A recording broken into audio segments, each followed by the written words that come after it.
that, like many other countries around the world, our own country is facing the prospect of significantly higher tariffs to the exports that we make to the United States. Our government is therefore in continued engagement with the United States to secure what we would term a mutually beneficial trade and investment deal. The Presidency and the Department of Trade, Industry and Competition have sent representatives who are currently in the United States, who are preparing for the further formal negotiations with the United States government, which should be taking place in just a few days. They are meeting a number of stakeholders as they are in both New York and Washington, including representatives of the administration, legislators, business people, and a whole number of other people. It should be known that many other countries are doing the same to secure agreements with the United States government. The US is South Africa's second largest trading partner as a country. Our economic relations are strong, and these relations go back many, many years. Trade between our two countries has historically been complementary in nature. We buy many goods and services from the United States, such as petroleum, aircraft and parts, medical instruments, soybeans, motor vehicles, poultry, and pharmaceuticals. South Africa exports from the African continent into the United States, with 22 of our companies investing in areas like mining, chemicals, pharmaceuticals, and food chains. More than 600 United States companies operate in South Africa through various investments. To advance our negotiation position, our government submitted a mutually beneficial trade and investment package on a basis of negotiations with the United States. This builds on the previous package, which was submitted on 20th of May. In addition to the proposal put to the United States, Cabinet has also endorsed our own country's economic package to assist our businesses. This includes measures that we are putting in place to support South African businesses that are affected by the tariffs.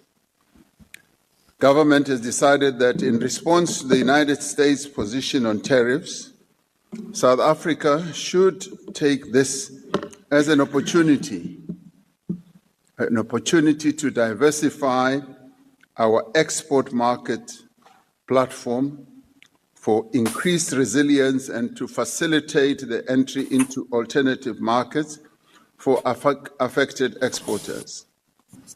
As part of measures to assist companies to absorb the effects of tariffs and facilitate what I would call long-term resilience, the Localization Support Fund has made a commitment to support affected companies. We have initiated an export and competitiveness support program that will include working capital, plant and equipment facilities to address short to medium-term needs across all industries of those who are exporters. Working with industry, we are accelerating efforts to diversify export markets and enhance competitiveness to mitigate the economic impact of losing preferential trade access. A crucial part of this work is to make full use of the opportunities that are presented by the Africa Continental Free Trade Area. We're also looking at better using the buying power of local consumers, of businesses, and government to support local producers.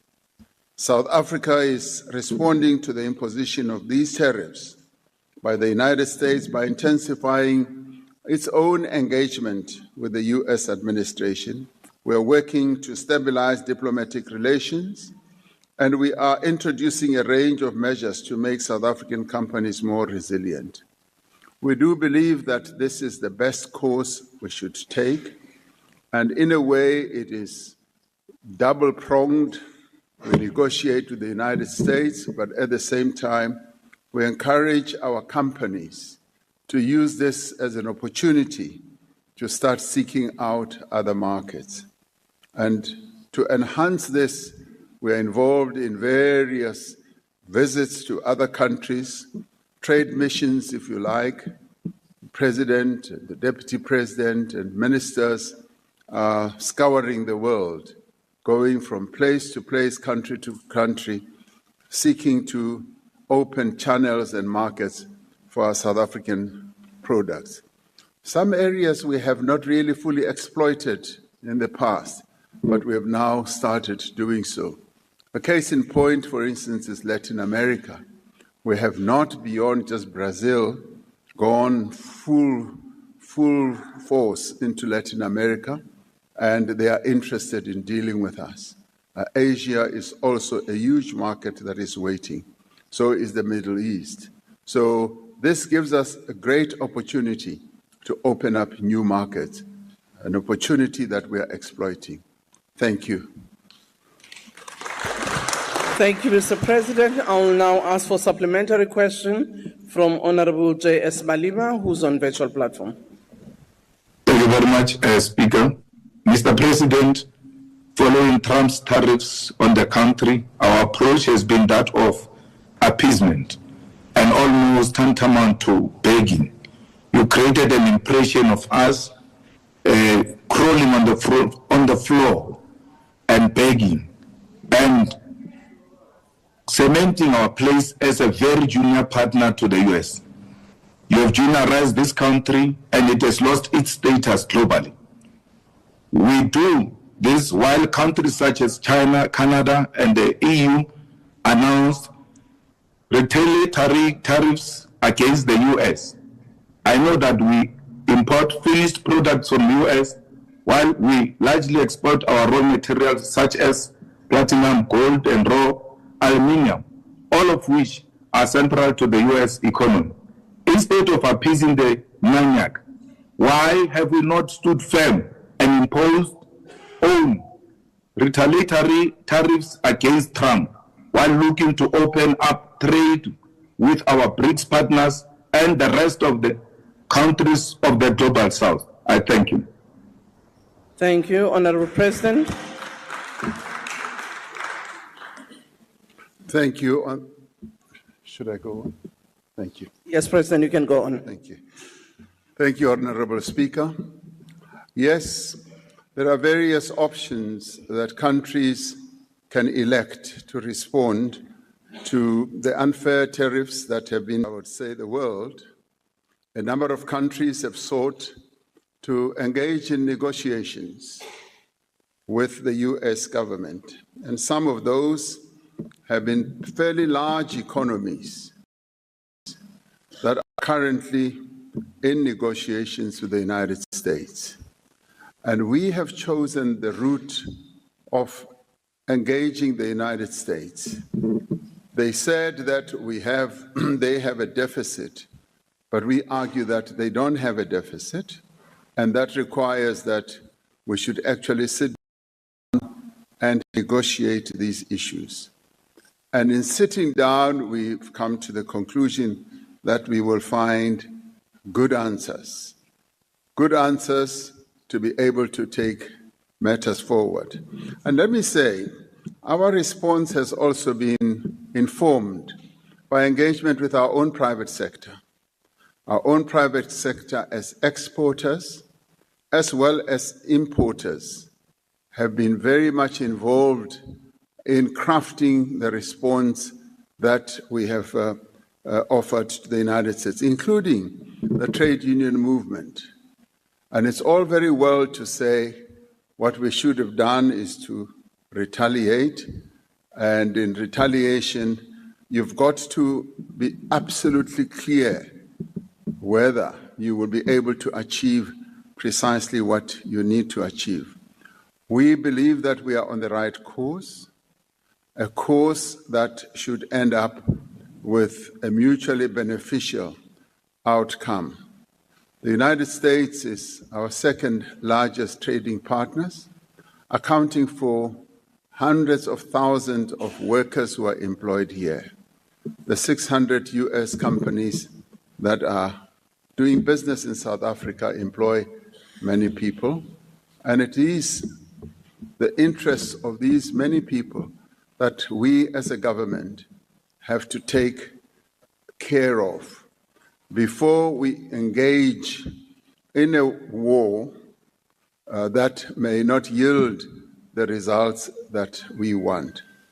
So if one wants to play to the gallery, one could embark on the type of option that Honorable Malema is talking about without knowing what outcome that option will have. Our option is informed by what we want to gain. And what we want to gain is to continue exporting to the United States as much as possible and to enable companies also to invest in the United States, but to also get United States companies to invest in us. And we do have leverage, and our leverage has to do with, yes, the natural resources that we have, the minerals that we have, which the United States needs. The discussions that we are having now with the United States also revolve around that. The critical minerals that South Africa has and the capacity that we have to process those minerals with the energy backing that we have, which many other countries don't have, is something that we take to the table and use as leverage. So I'd like to say that it is a strategy that we have opted for, and a strategy of engagement, and a strategy which we believe will yield results, notwithstanding the fact that we are obviously dealing with a United States administration that at times is unpredictable and that at times just retaliates. And without being supplicants, without, going on bended knee, which we have never done and which we will never do. And we have said we will not be bullied. We will stand as a sovereign country and negotiate and get the best deal for South Africa. That's precisely what we're doing. Thank you, Mr. President. Mr. Eso Armahumapilo. Thank you very much, President, and we appreciate the extent to which strategic engagements are taking place with the U.S. on these tariffs. Now, the U.S. on its own, President, realizing that its trumpeting trumpets of the tariffs are inflicting pain on them, they volunteered exclusion of some of the critical minerals from the initial list, which is an advantage for South Africa. So I want to check how, as South Africa, we can continue to deepen their own realization on the strategic tactical advantage that we have. Thank you, Madam Speaker. Thank you, Mr. President. Thank you, Honorable Speaker. Yes, the issue, as I said earlier, of the strength and the endowments that we have, which is critical minerals, is a matter that is firmly on the table as we are having these engagements now with the United States. And we have been, yes, exporting these to them on a tariff-free basis, whilst they had offered us a tariff-free entry through the AGOA offering or process. So therefore, in order to gain the advantage that we need for our own country, we are utilizing precisely this aspect of what they need most. In the end, we are saying we need to balance the books. what do they need most from us is what we put on the table for them to consider. And what do we need most from them?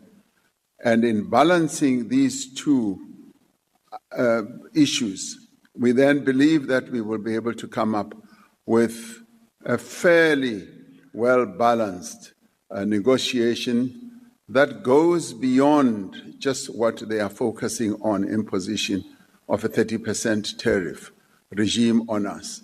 We go to the United States negotiating table with a strong hand. We don't go with a weak hand. And our endowments, as you correctly say, is exactly what we take to the table. And the ability on our part to have those products processed here. But we obviously, in doing so, want to take it a step further.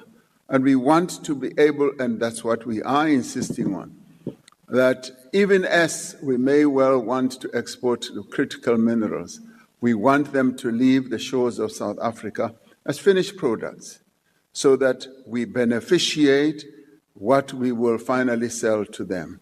So that is the type of discussion that we are having with them, a proper engagement of two sovereign powers that are engaging for a fair deal outcome. And that is how we are proceeding with this. Now, our people who are in the United States now are fully fired up with this type of approach, and the Minister of Trade and Industry and International Relations will be joining them, and they will be advancing those discussions. We are on the ground, and we are working the ground in the United States as we speak now. Thank you, Honorable Speaker. Thank you, President. Mr. R. Smith. Thank you, Honourable Speaker. Mr. President, as this question so rightly points out, a full spectrum of government responses is required to negotiate the best possible deal for South Africa in light of the USA's imposition of a 30% tariff on South African imports. Part of this response, which is your sole responsibility, is the appointment of a capable ambassador to represent our interests in Washington, D.C. Can you confirm to this House that South Africa's ambassador nominee to the United States of America will be a capable, skilled, and non-partial career diplomat and not another party political deployee? Honourable President. Yes. The appointment of South Africa's ambassador to the United States, which is soon to be finalized and made public, will be a person who is capable, a person who is sufficiently well experienced and sufficiently well versed in world views and world politics, and who knows the American market extremely well. That is the type of person that we are going to appoint. It's interesting that they themselves have over some time been mulling over who to deploy to South Africa. And indeed, we found that countries in these days, because the geopolitical situation has changed so much, are scratching their heads so much to find the most suitable people that they can deploy in various markets, and to get people with the necessary skills and know-how and experience and worldview. And that is the type of person that we are going to deploy to the United States as ambassador, as we also await them to bring their own, and as we also will be deploying a number of others to other markets and locales. So the answer to your question is, yes, we will be appointing a well-versed and a well-rounded person who has the necessary skills. Thank you. Thank you, Mr. President. I'm smiling. I saw members listening attentively And I was wondering whether there may be some application here for such a position. Thank you very much, Mr. President. We'll now ask. Madam Speaker, I must tell you that there have been a lot of applications, and some of them have come from this House. Thank you very much, Mr. President. Our last supplementary question will be asked by Honorable Maimane. Thank you and good afternoon, Mr. President. All of us as South Africans observed your meeting in Washington and can fully appreciate the fact that we are now in the realm where domestic policy impacts foreign policy. A general goes off to Iran and makes some significant statements on foreign policy. That general has had a global implication on the US relation with those who it does not deem its allies, of which Iran is one. I want to ask, Mr. President, if you could bring the nation into confidence as to, in the light of all of these tariffs and our low GDP growth from today, whether does South Africa in fact have military cooperations with Iran? No sanction was taken against the general who has spoken. And ultimately, are you of the view that our close relations with Iran have had any impact on our tariff impositions by the US and what your government's plan to respond to that issue? Thank you very much, Mr. President. Thank you, Mr. President. We do not have any military operations with Iran. Iran is one of the members of the BRICS. In fact, we held a BRICS summit yesterday online, and Iran was present, as were other countries like China, India, Ethiopia, Egypt, Brazil, and all others.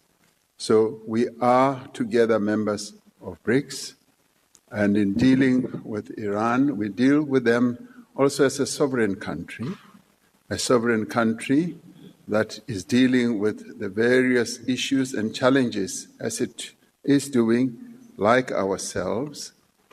And the general went to Iran on a predetermined visit, which was planned almost 2 years ago.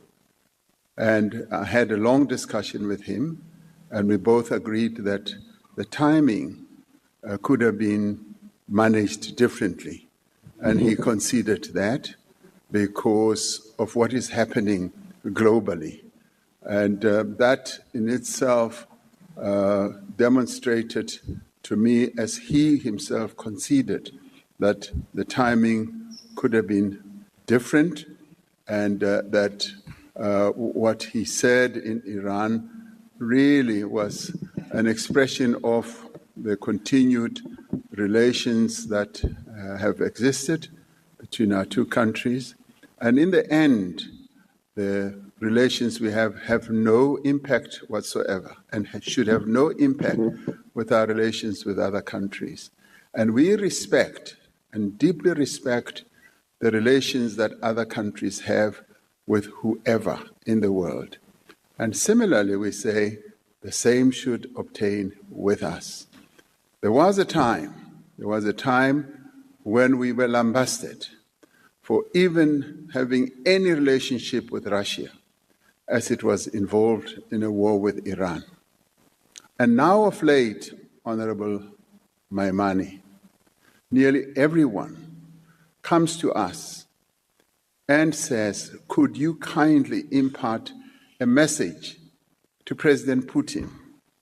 And these are largely countries that had decided to shun Russia, to boycott Russia, and never want to have any discussions with them. And we've often said, do continue engaging with Russia. I remember very well when I went to the White House and met President Biden. And I said, do not disengage from talking to Russia, even as there is a conflict. And he said, can you please pass on a message to Russia, because you have historically had a relationship with Russia, because he said himself, we know that Russia was one of the only countries that supported your struggle as you were involved in a gigantic struggle against apartheid. I said, yes, they did support us. And we've continued to engage with them. And our engagement with them does not result in the abandonment of our own principles. We have principles, and they deal with us with great respect, with great honor, knowing very well that we are a sovereign state and we will not abandon our principles whatsoever. And now, many of them are then calling us and saying, can you please pass on this message to President Putin about the Ukrainian war so that we can find settlement? And this is done by nearly all of them. And these are countries that criticized South Africa very harshly when the Ukraine-Russia war started. Now, of late, they become converts.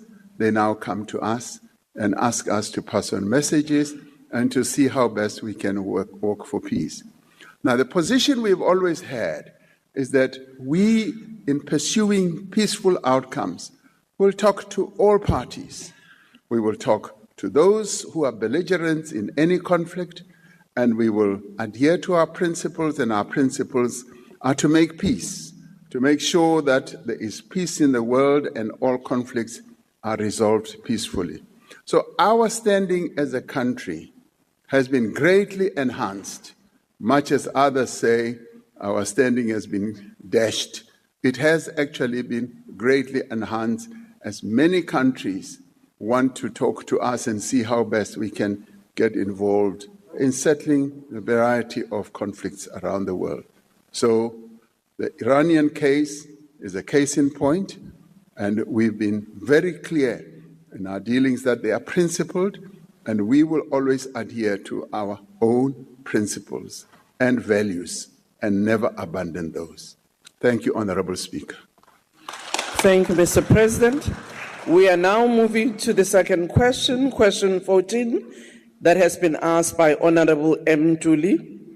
Honorable Ntuli, unfortunately, has a family engagement and is not here physically and has asked Honorable Mpapane to take the question on his behalf. The question is considering his State of the Nation address on 9 February 2023, in which he emphasized the creation of a state bank, which entails licensing the Postbank. What measures is the government taking to support the Postbank in acquiring its full commercial banking license, and whether the government has established the need to capitalize the Postbank to ensure its commercial viability? Honorable President. Thank you, Honorable Speaker. Driving financial inclusion remains a national priority for us. When more South Africans, especially the South Africans who live in the rural areas and underserved communities, are able to access affordable banking and credit, we unlock entrepreneurship, support job creation, and stimulate growth in local communities.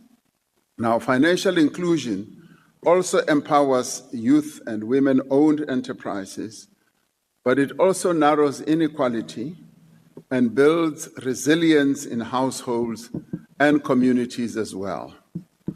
South Africa has a well-developed and competitive financial services sector, and in fact, one can say almost second to none on our continent. And it is one of those great attributes that investors also look out for to distinguish our market from many others. Our commercial banks, development finance institutions, cooperative banks, and new digital entrants all provide a range of financial products and services to small businesses and individuals. But of course, we want much, much more access by our people, particularly your small, medium enterprises, to have easy access to finance from these institutions. The Postbank Amendment Act was enacted to strengthen the diversity of our financial sector and to ensure a dedicated focus on underserved communities. The Act was meant to establish a Postbank as a developmental state-owned commercial bank offering accessible financial services to all South Africans, but more particularly to South Africans who live in the rural areas. Whilst obtaining a banking license is an independent regulatory process, the Minister of Communications and Digital Technologies, as the representative shareholder and executive authority of the Postbank on behalf of our government, is tasked with ensuring that the Postbank receives the necessary support to obtain the banking license. Now, according to the Minister, the Postbank has not yet fully met the conditions for a banking license, particularly around its card key management processes and the compliance with the prudential standards that are required. Its immediate challenge is to strengthen its governance to ensure compliance with prudential standards and to stabilize its own finances. Capitalization of the bank will be considered, as it must, once the Postbank is granted authorization to operate as a bank, after which it has 12 months to raise the funding to become a registered bank. This will be determined by its business case, for which the Postbank board is responsible, and submitting the business case to government via the Minister of Communications and Digital Technologies. Now, these steps, Madam Speaker, are essential to ensure that the Postbank obtains its banking license and is able to fulfill the vital mandate that it bears to promote financial inclusion for all. Now, I am sure and certain that these requirements should be met and will be met, and all that we need to focus on is the time frame through which the bank itself will be able to meet all these requirements. Now, I know that the board is at work to address all these matters, and as it is a financial services institution, the requirements are quite stringent. They are stringent because the Prudential Authority wants to protect the public when it comes to their money. And so therefore, those standards have been well set out, and it is now incumbent on the minister as well as on the bank to ensure that they meet all these standards.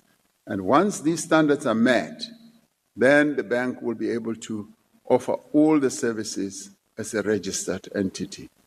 Thank you, Honorable Speaker. Thank you, Mr. President. Honorable D. Mpapane.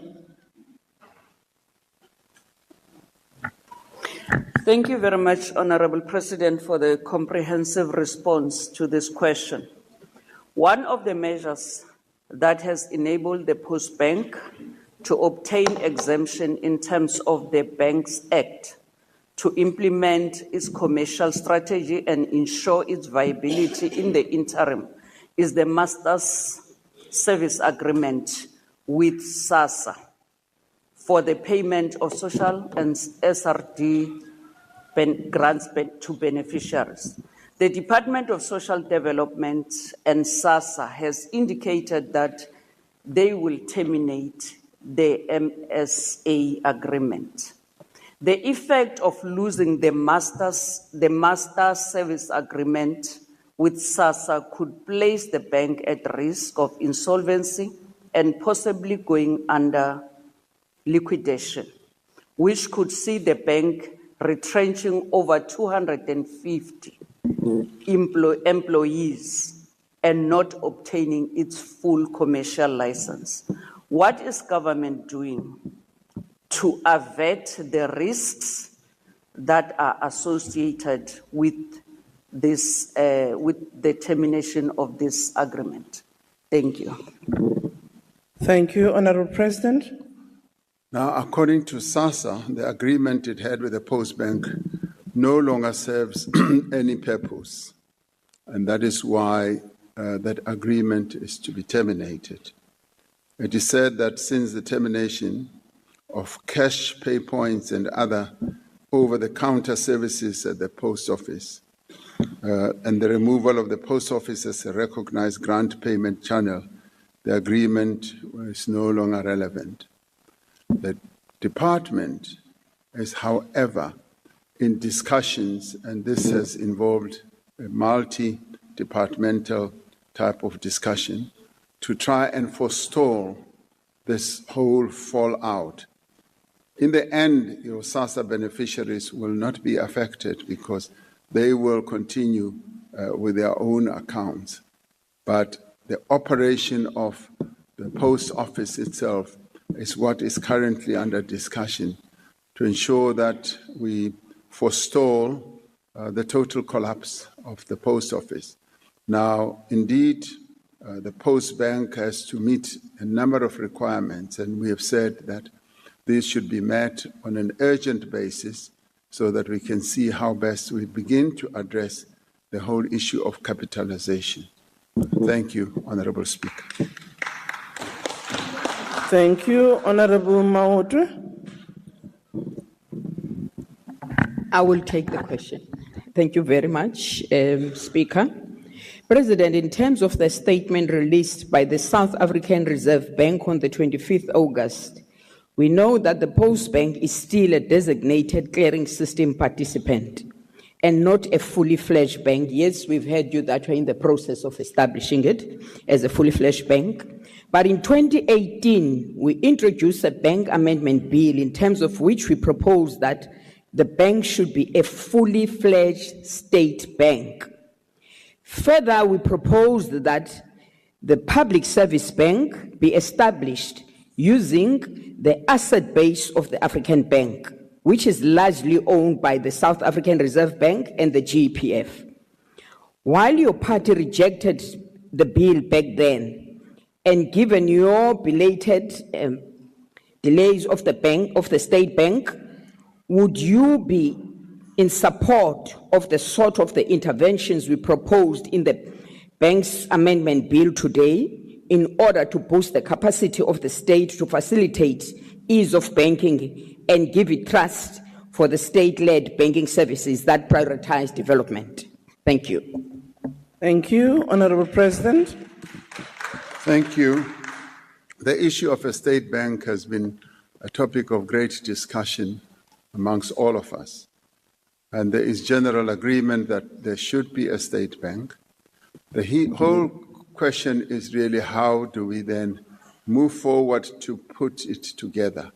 And how do we put all the key elements, whether they reside in the Postbank or whether the African Bank could be part of them? And we should remember that the African Bank has other shareholders who are not state entity parties, who are like your commercial banks.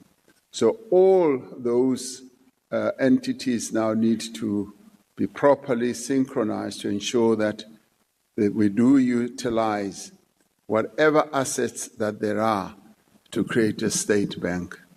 I do think that we have moved quite considerably closer to what we could finally emerge as a state bank. Of course, the key question is going to be capitalization, and if current assets that reside elsewhere can be put together and with whatever input the government can make to set up a state bank, that will be the ideal outcome. So in the end, I do believe that a state bank is no longer a question of whether it will be set up or not. It is really the mechanics of how we go about setting up the state bank. That it will be done, in my view, is a foregone conclusion. It will be done. How we go about it and how quickly we move to set it up is the critical question.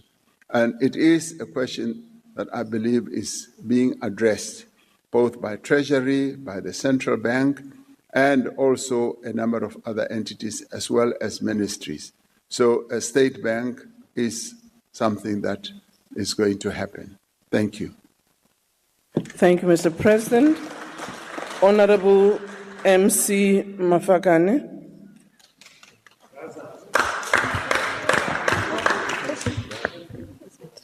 Mr. President, Postbank requires about 7 billion to recapitalize and has no intention to privatize. It has gone 3 times to the National Treasury for help to capitalize. These requests were rejected. Considering that ministers sign performance agreements and are accountable to you, Mr. President, does your failure to ensure the capitalization of Postbank represent a failure to anticipate at the signing into the law, the state bank, the risk factor associated with the viability of the state bank? When this decision, like many others, is not implemented, will you say that you are shocked and call for the citizens to provide an answer and solution as you normally do? Thank you, Honorable President. Thank you, Honorable Speaker. I like your laughter on this. You know, when somebody laughs the way you are laughing, they know they are not telling the truth. But let me answer you directly. I am not shocked. Point number 1, I am not shocked. Point number 2, I am not asking South Africans to provide the answer. Now, once we've cleared those 2 questions, I should say that capitalization of the Postbank is something that needs to be handled with the necessary care. Firstly, the fiscal challenges that we face are enormous. We don't have easy money lying around, but at the same time, what I said in my reply... Honorable Klute, can you please switch off your mic? What I said in my reply in chief was that there are quite a number of conditions that have to be met. Now, I should say that the progress that is being made in moving towards getting the Postbank to become a properly registered bank is actually quite encouraging, because now there's a clear roadmap. And the roadmap is, from a governance point of view, the board must ensure that everything is well aligned, themselves as the people who are responsible for governance. And at the same time, they need to look at the financial viability of the bank itself. And once all that has been done, we will then be able to move to the whole question of capitalization, and then determine how that capitalization should happen. And it is then that the minister will come to this House and propose a capitalization amount and where the money should come from.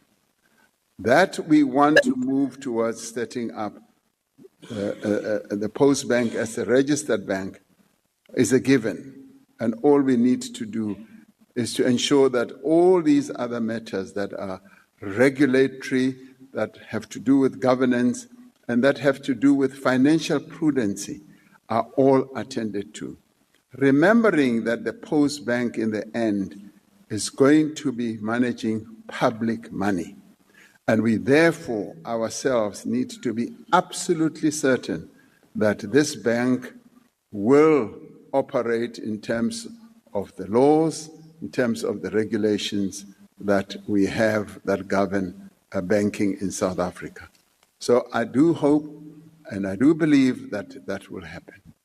Thank you, Honorable Speaker. Thank you. Honorable Abrams. Mr. President, last year the Postbank was looted of 100 million rand of taxpayers' money. This after the Reserve Bank repeatedly warned of security vulnerabilities. This perpetuates the trust deficit between South Africans and government. Can the President tell South Africans why a state-owned bank will not become yet another VBS looting scheme? Thank you. Thank you, Mr. President. The VBS saga has taught us a lot of lessons. There's a great desire amongst South Africans to have a state-owned financial services. And we know that those state-owned financial services will operate with a greater sensitivity to serve the interests of South Africans from a financial point of view. But at the same time, those entities need to operate in accordance with our very stringent financial regulatory framework. And the VBS, as you might recall, was not yet a registered financial institution. And that is why the type of mishap happened in the VBS. What we are seeking to do now is to forestall, to make sure that what happened, for instance, in VBS does not happen. And sometimes it becomes very frustrating for many of us that the government is not moving forward to set up these entities.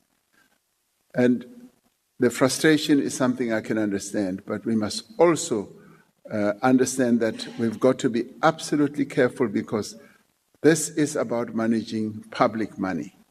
If you talk to any banker today, they will tell you that the regulatory framework in which they have to operate is governed by so many laws that keep them straight on the narrow path that make them be very careful in managing the money that comes from the public. So the assurances that one can give would be adherence to regulations and to the watchful eye of the Prudential Authority, which is part of the South African Reserve Bank, who watch every bank so closely. And they watch it so closely to serve as director of a bank without being approved by the bank. And the whole process of scrutiny, of ensuring that everybody who serves on a bank is a proper person, is quite stringent. And we need to thank them for that. And that is why our financial services architecture is so well respected in the world. So when the Postbank finally gets that license, it will join that league of well-regulated bodies and well-managed bodies to ensure that things like fraud and the disappearance of money does not happen willy-nilly. So we should trust our regulatory framework and know that once we accede to that level of approval, a lot will be much better and safer. Thank you, Honorable Speaker. Thank you, President. We now move to the third question, coming from Honorable G. Bichalakis, the Chief Whip of the DA. The question is about whether the national dialogue is intended to assist the government to achieve its priorities of economic growth, poverty reduction, job creation, lowering the cost of living and building a capable state. If not, what is the position in this regard? If so, what are the relevant details? Thank you, Mr. President. Thank you, Honorable Speaker. The outcomes of the national dialogue will in the end be determined by the citizens of our country. They are not going to be determined by the President, nor any one of us sitting here.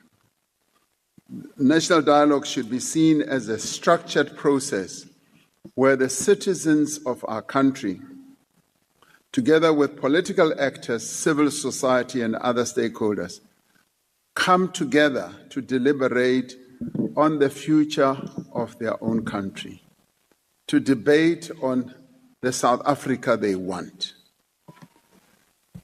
Its importance, therefore, lies in several interconnected dimensions.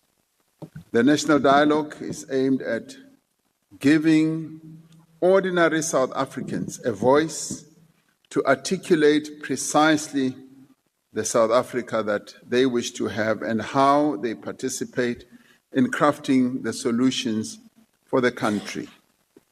Now, crafting the solutions sometimes is seen as privy for the leadership.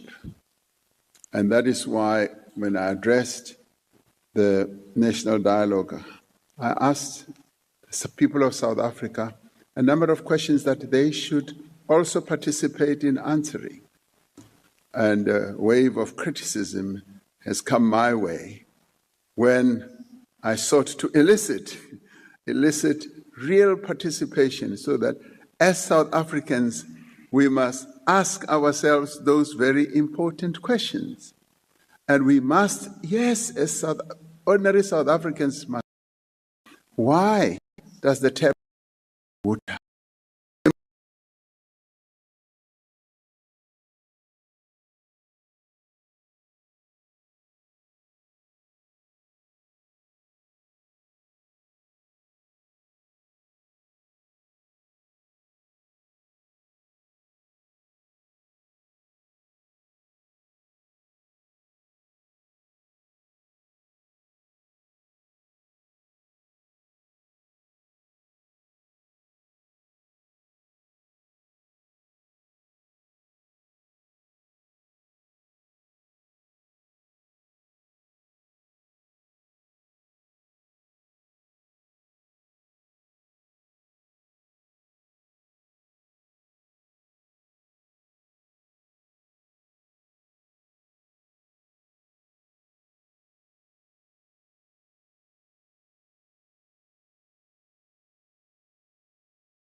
An unemployed person.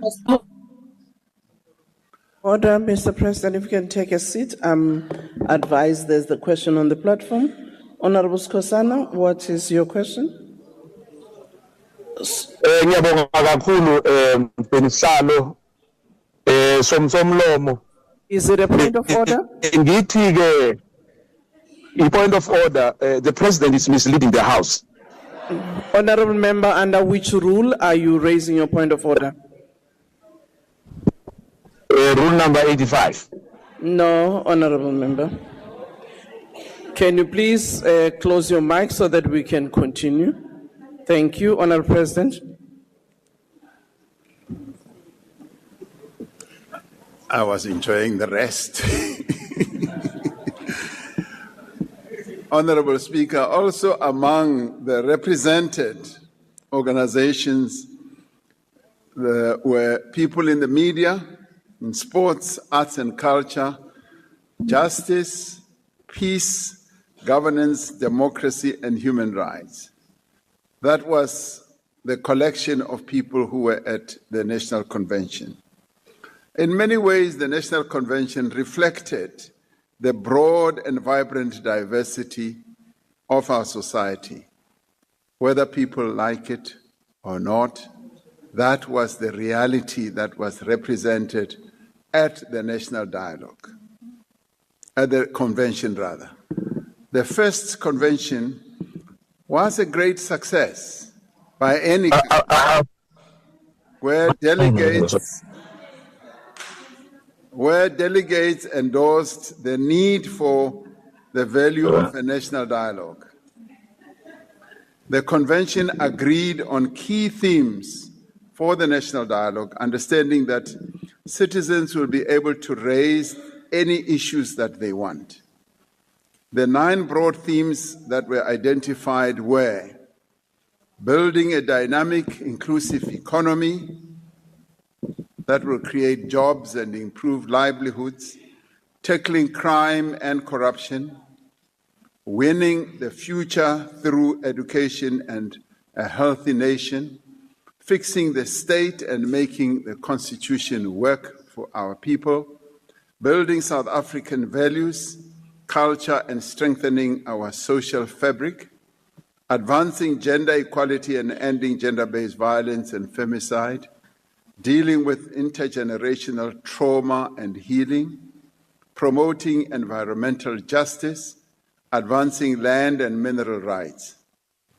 Now, delegates to the first National Convention expressed their support for a representative steering committee to drive the national dialogue process.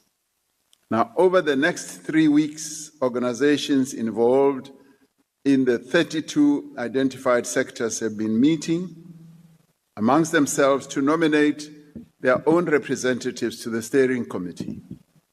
Now, these nominations will now be compiled and collated by the Eminent Persons Group to ensure inclusivity and representativity before the steering committee is constituted. Once established, the steering committee will work together with the Interministerial Committee, chaired by the Deputy President and with the advice of the Eminent Persons Group, to coordinate public dialogues across the country. And let us be clear, the steering committee will be led by the citizens of our country, giving credence to our intention that this must be citizen-led, whilst government's role is that only of a facilitator. The purpose of the dialogue that will take place at local level and within various sectors is to develop sustainable and effective responses to the challenges that the country faces. It is expected that this process will result in the social compact that we all yearn for, that outlines the roles, the responsibilities of each sector of society in building the South African nation. Now, while South Africans still have to have their say, it can be anticipated that the national dialogue will make a significant contribution to economic growth, to poverty reduction, to job creation, lowering the cost of living, and building a capable state, the very priorities that we outlined over and over again in this House. Now, citizens feel ownership over national decisions when they are directly themselves involved in shaping them, complementing the important role that is played by elected representatives. Involving the people directly enhances the process of developing a shared vision for the country of our future. Now, what happened? What happened when the National Convention was held was quite a moving process where we had so many South Africans expressing a deep yearning to be in conversation with each other. And it is something that we should never dismiss out of hand. And it is not something that can be called a misnomer. It is something that happened, and that is going to lead to the holding of a national dialogue through the length and the breadth of the country. And if one just looks at the number of organizations that were represented, they represent the entirety of our society in South Africa, of our citizenry. So let us give this whole process a chance an opportunity to progress rather than stand on the sidelines and criticize. And as they say, it's better to be inside the tent rather than to be outside and doing something inside the tent. So let us all be in this national dialogue tent. It is almost like a caravan. It is moving. And we call on everyone to be part of it. Thank you, Honorable Speaker. Thank you, President. Honorable Michalakis. Thank you, Madam Speaker. Mr. President, the national dialogue is a failure no matter how you sell it. No, listen. The Thabo Mbeki Foundation, Steve Biko Foundation, Chief Albert Luthuli Foundation, Desmond and Leah Tutu Foundation, F.W. de Klerk Foundation, Oliver and Adelaide Tambo Foundation, and the Strategic Dialogue Group, and many others withdrew. Mr. President, how do you plan to get the entire country behind what results from it if you couldn't even get the entire country in the room to begin with? Thank you, Honorable President. Now, I do not want to get into the politics of who withdrew and who stayed in, because if I get involved in that, and let me just say this is not the President's dialogue. The people of South Africa called for the dialogue, and then they said it has to be convened for the first meeting by the President, because embedded in our Constitution, there is that notion that when we talk about nation building, it is the President who should lead the process. Now, as often happens... Order, honorable members, can we lower our voices? Now, as often happens, and you're talking here to somebody who was unfortunately involved in a number of other dialogues.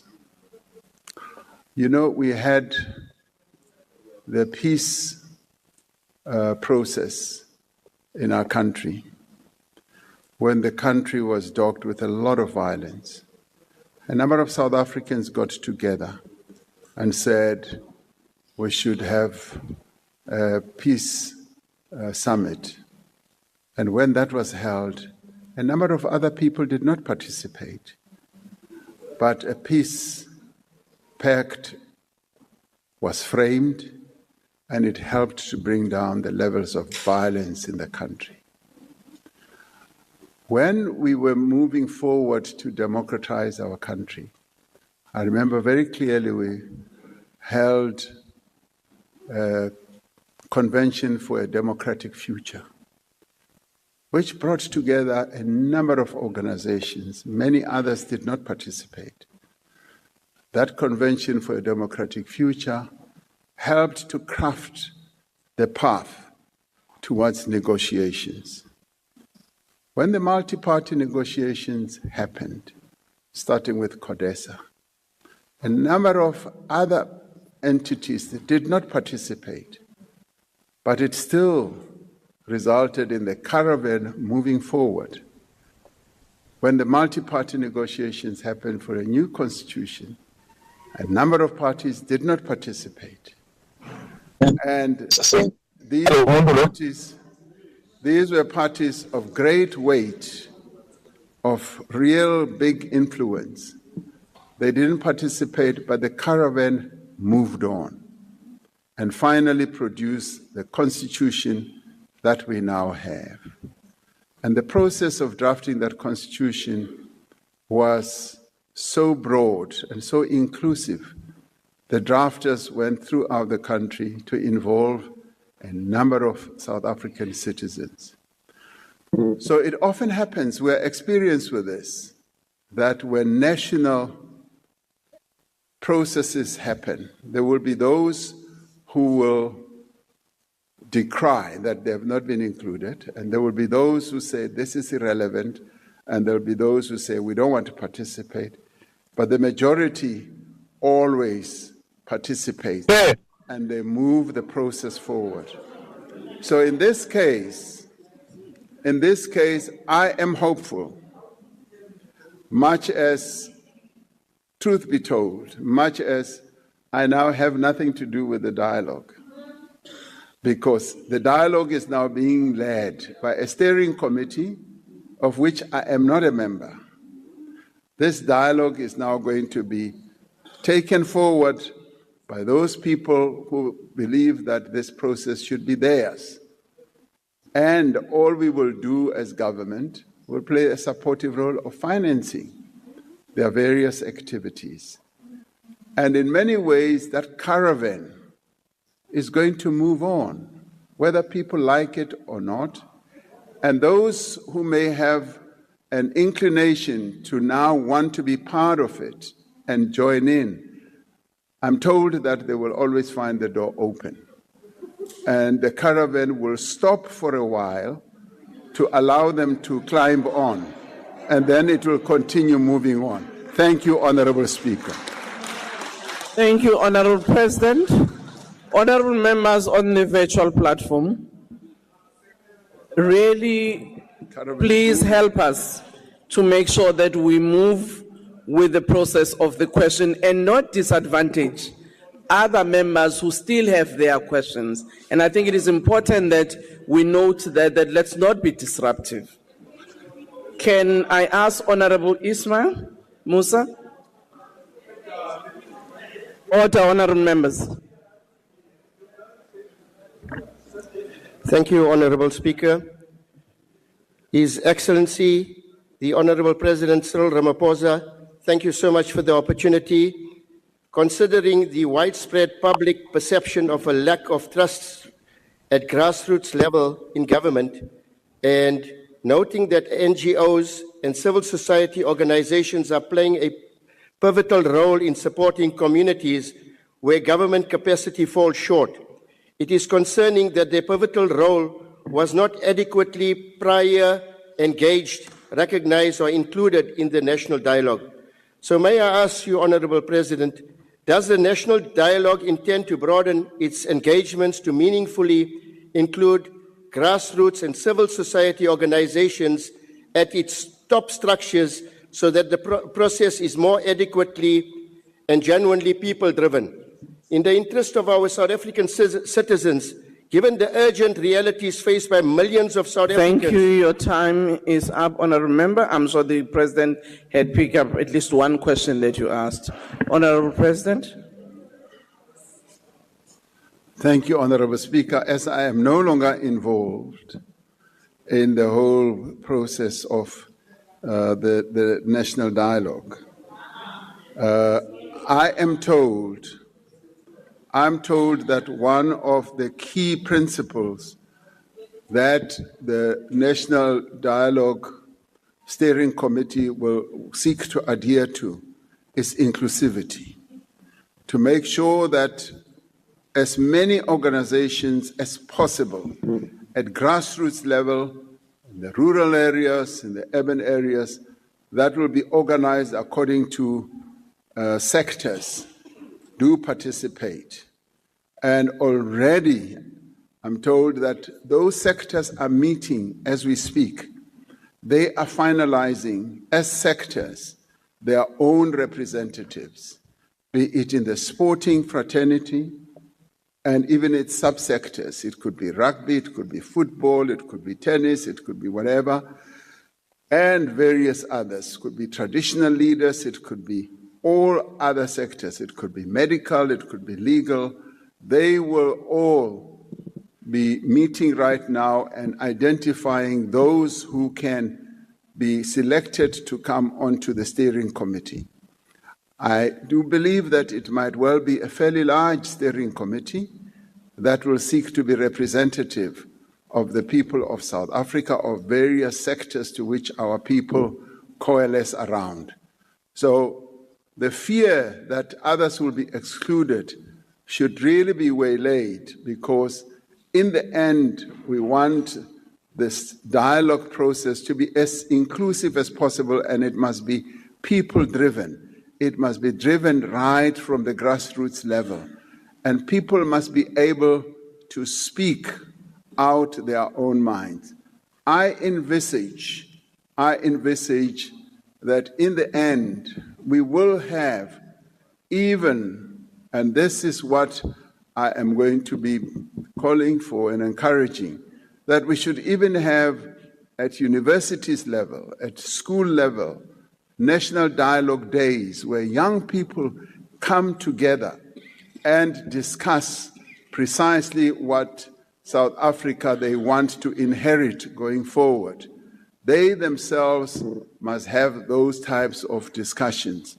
And I do believe that the steering committee will organize that so that there should be a day in which people collectively throughout the country get together and have a discussion. We should have school governing bodies getting together as well and talking about the type of education system they want to see. And all this, including the questions that I raised, are matters that South Africans should be talking about and should be crafting solutions around.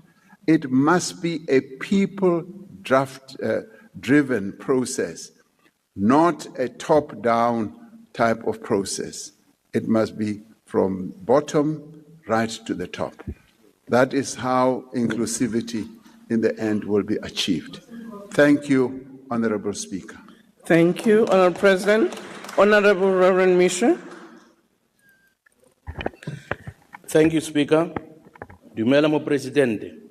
It is concerning that calls for the postponement of the national dialogue made by the 7 legacy foundations who ultimately withdrew from the National Convention Task Team have gone unheeded. The foundations raised concerns that core principles of the dialogue have been violated, yet these concerns have not been addressed. They cited the erosion of citizens' leadership, a lack of financial and operational infrastructure, and the absence of an approved budget allocation as some of the reasons for their withdrawal. If the running of the national dialogue is to be transparent, as transparency was initially one of the core principles, which line items were removed from the planned expenditure that enabled the initial cost of the national dialogue to be cut from 700 million rands to the estimated 441 million rands. Thank you. Thank you, Mr. President. Thank you. The decision to go ahead with a national dialogue and the decision for me to, as it was planned, to convene it was a collective decision. It was not one person's decision. It was a decision that was taken collectively with the eminent persons group and those who were involved initially from the organizing, the task team, who now mutated to become the organizing committee. Now, the issues that were raised were, we are not quite ready. The documentation has not yet been properly printed, and we don't know how the finances will be managed and all that. So those were the reasons. And the counter reasons that were then put forward is that the invitations have already gone out. Various organizations are responding. There are going to be more than 1,000 people who are coming. Arrangements have already been made. Bookings have already been done for transport, for accommodation, and what have you. The preparations for documentation can be solved fairly quickly. The issue of the budget was not really the key issue in the end. The key issue for me, and I must put my hand in this, was that the budget that had been drafted was 740 million. And I said, what will we be doing with 740 million. And it came out that some of the money would be utilized for booking people in expensive accommodation, booking meeting halls. And I said, but is that really necessary? When our people meet at ward level, they will always find places to meet, like we do with our Stockfells, with our prayer groups, with our whatever. People always find places on a free basis to meet. Why do we budget so much money for holding of such manifestations? And I then directed that budget should be brought down substantially. Even on the National Convention, when I looked at the budget, and I do look at these things, when I looked at the budget and found that the charging for the hotel and all that were so high, I said, no, we are government. As government, we operate on economies of scale. We can bring prices down, go back and ask for bigger discounts. This is precisely what they did. And it did bring that budget down. Now, the good thing was that the finances are being managed by NEDLEC. Treasury allocates money to NEDLEC. NEDLEC, which is a state organization, manages that, and it plays the role of the Secretariat.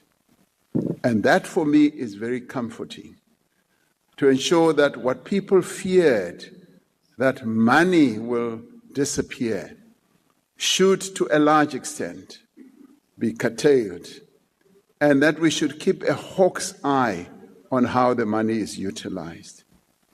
Now, those were some of the concerns, but in the end, Honorable Mishwe, the decision that was taken was a collective one, that we go at. If we stop having invited people, it might be very difficult 2, 3, 4 months later to bring them in. The principle of getting this to be a people-oriented process is not true. It's very false. Because in the end, Reverend Mishwe, if you were there, the whole dialogue, the whole convention was being run not by a single government person. It was being run by civil society, people from organizations. And I kept asking, who is this one? Who is this one?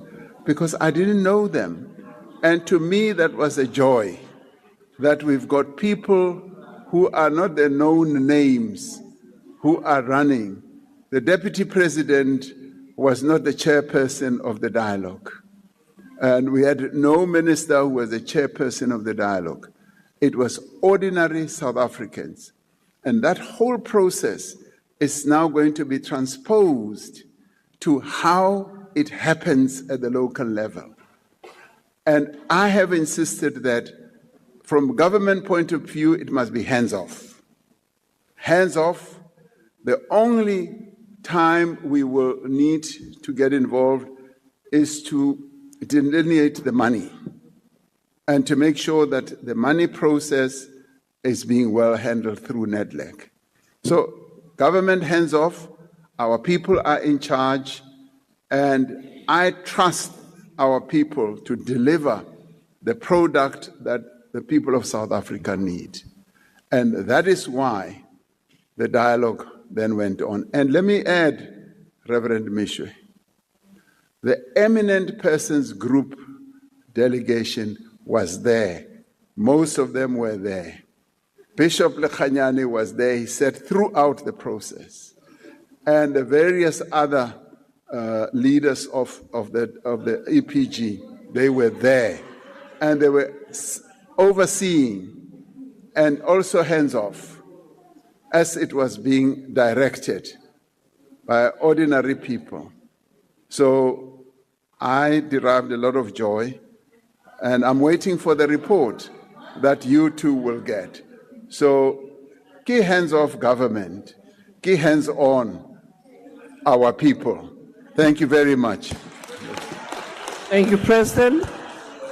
Honorable Dr. C.P. Mulder.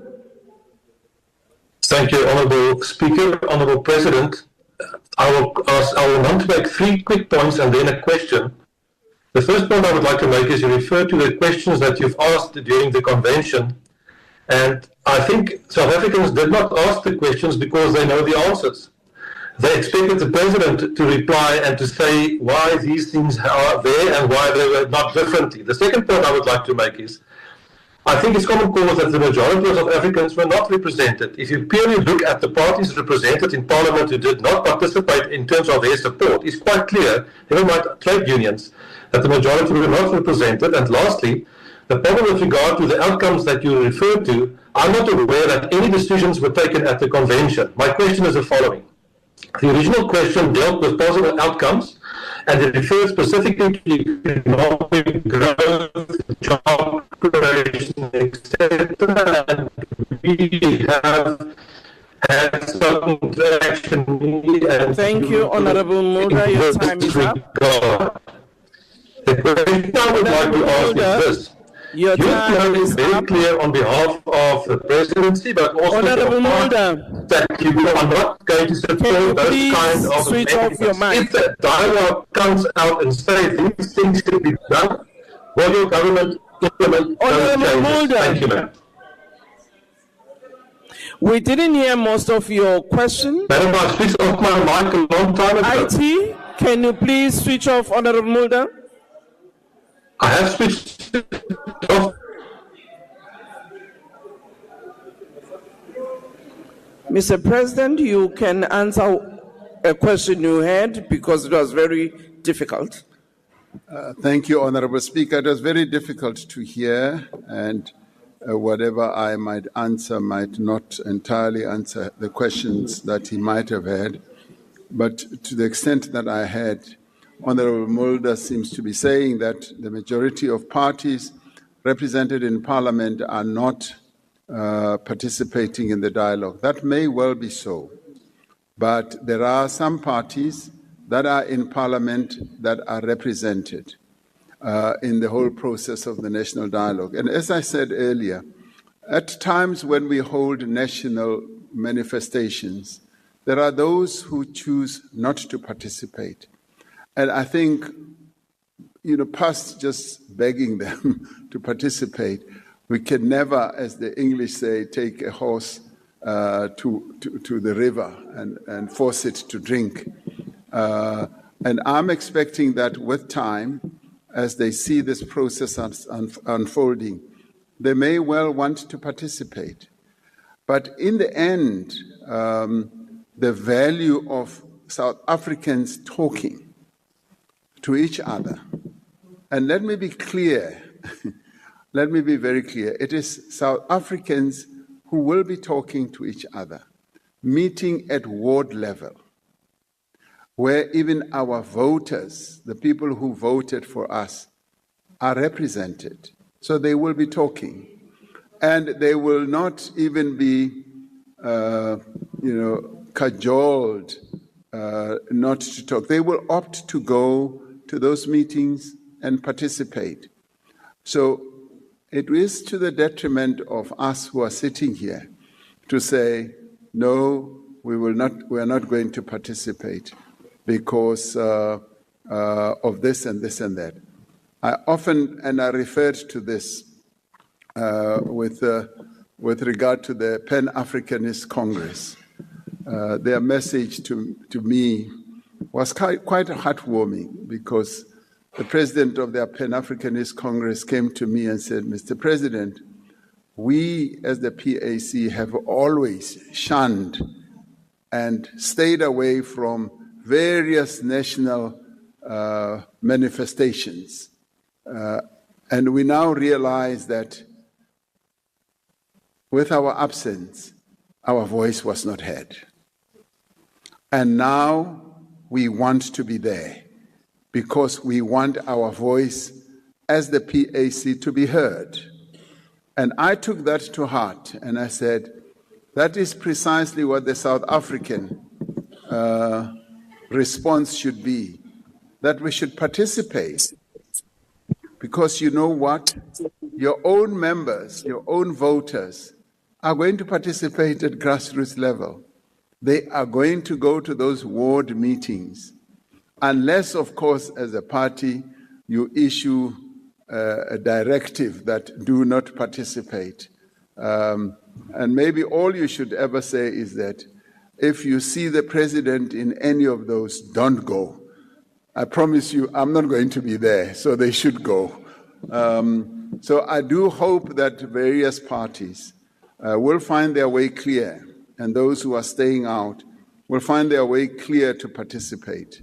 This is a serious citizen-led process. Our people want to participate. Thank you, Honourable Speaker. Thank you, Mr. President.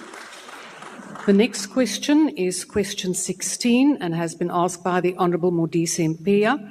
The question is, given that the Republic is preparing for the G20 summit in November 2025 in Johannesburg, what has the assessment so far of South Africa's been the assessment so far of South Africa's G20 presidency in line with the theme of solidarity, equality and sustainability? Mr. President, before you proceed, Honourable Skosana, was that a point of order? No, it's a point of privilege. No. Honourable Skosana, we are now busy with the questions. Honourable President, please proceed.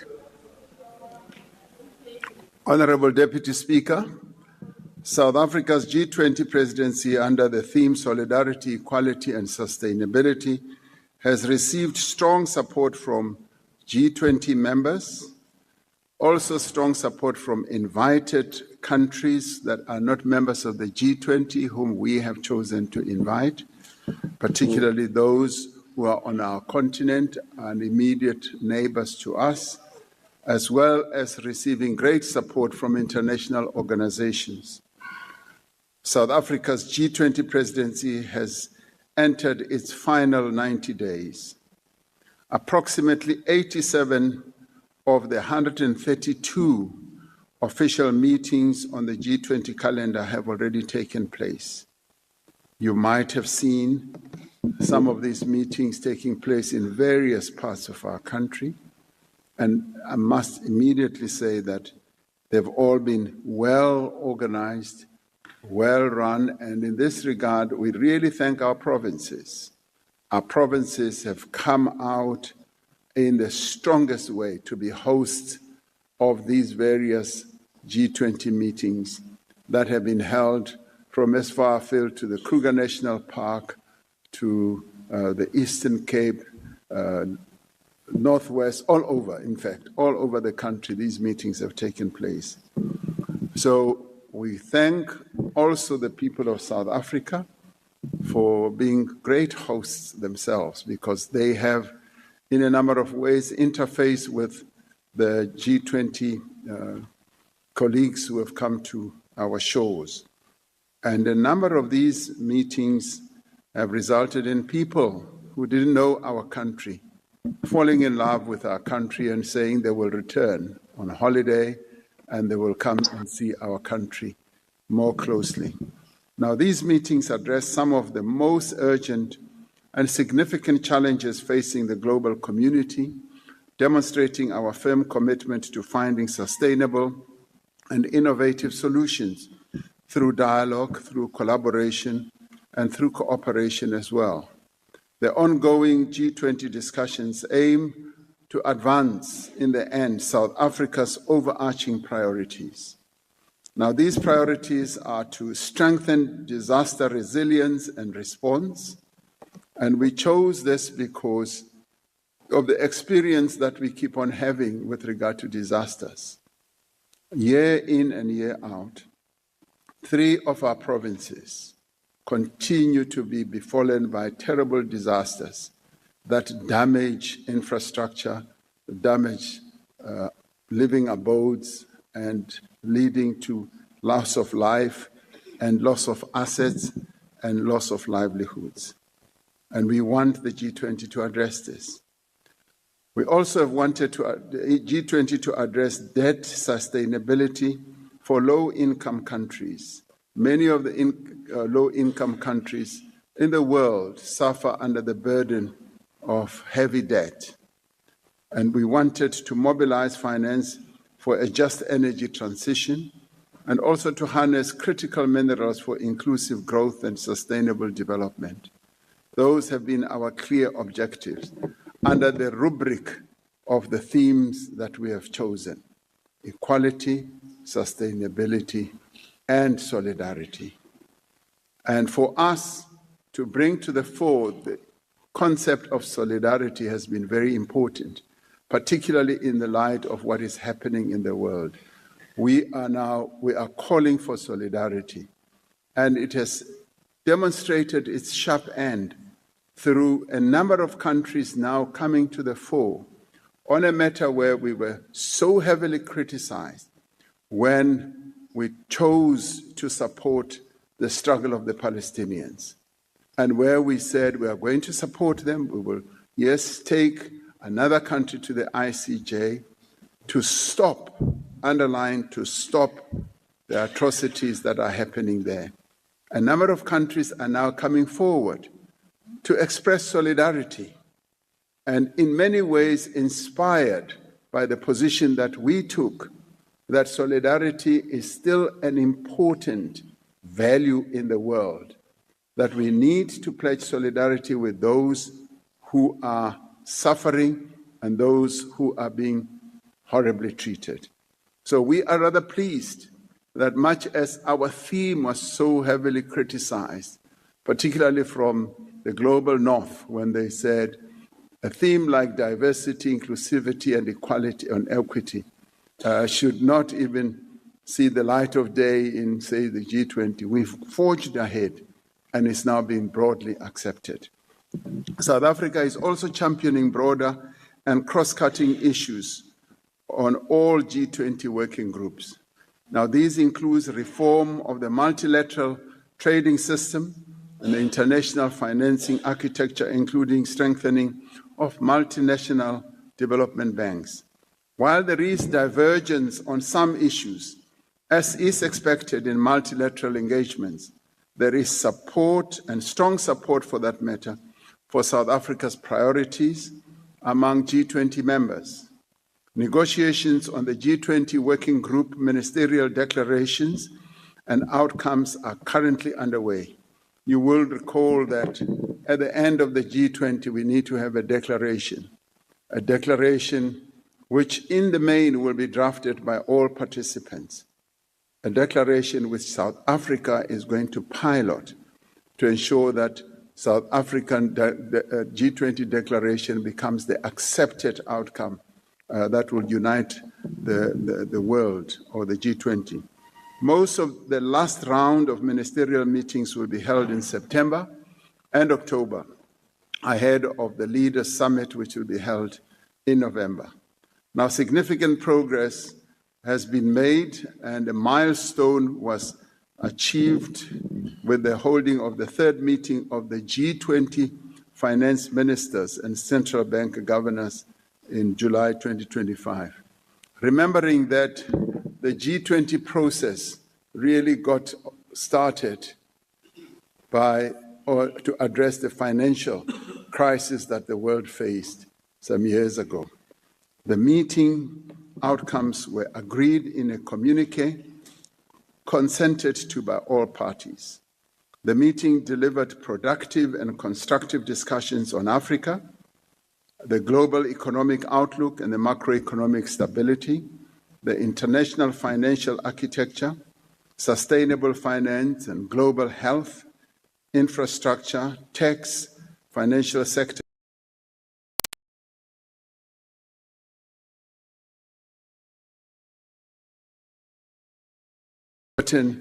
ministerial meeting which involved Reserve Bank governors and ministers of Treasury to finally reach consensus, and all this was really, in my view, the heart of what the G20 South Africa is going to mean.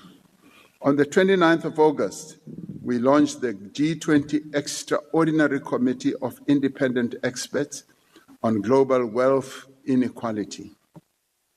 And this was a South African initiative. The panel is being chaired by the Nobel laureate, Professor Joseph Stiglitz. This initiative seeks to heighten global attention on inequality and outline practical action to address growing disparities in income, wealth, and opportunity. Our former Minister of Trade, Industry and Competition, former Minister Ibrahim Patel, is going to Washington just a day from now to go and interact with Professor Joseph Stiglitz on precisely the issues that we've asked him to chair our committee on. The outcomes of the G20 ministerial meetings will form a key part of the G20 Leaders' Declaration, which will be adopted at the G20 summit in Johannesburg in November.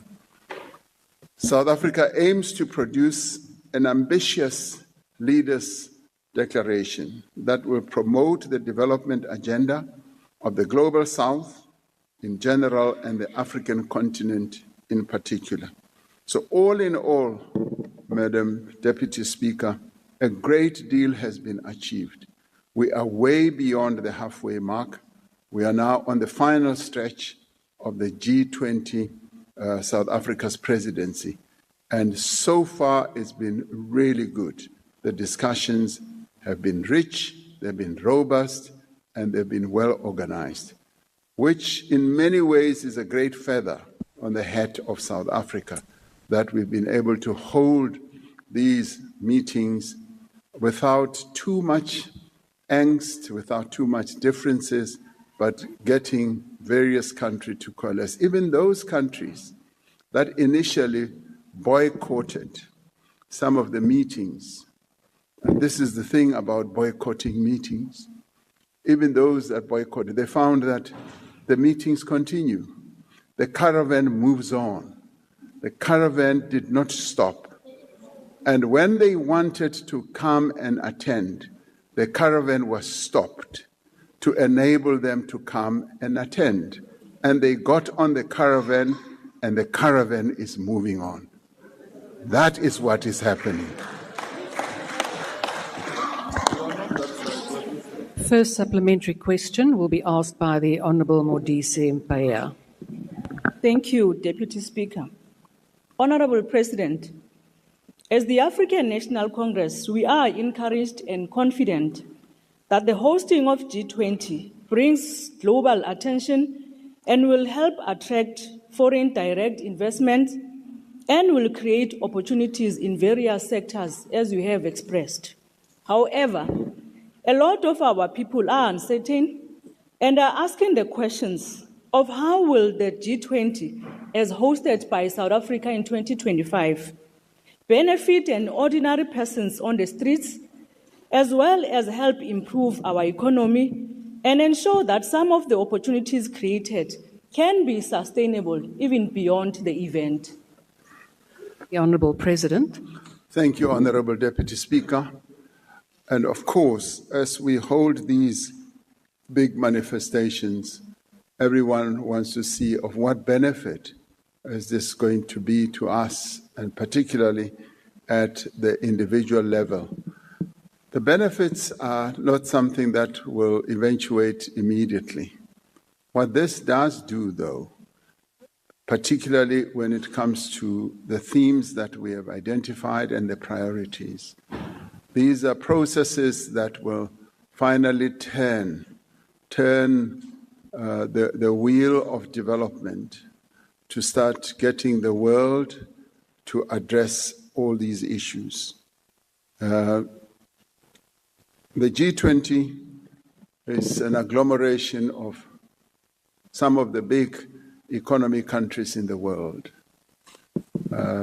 They account for a massive GDP number, and just to get them to come together to agree that they will agree on the reform of the financial institutions like the World Bank, the IMF, and also to agree on continuing forward with multilateralism so that we do not have a unipolar world, that we have a multipolar world, and where, for instance, on the outcomes that we want to see in terms of financing renewable energy, or climate change rather, and how, for instance, we would like disasters to be properly financed.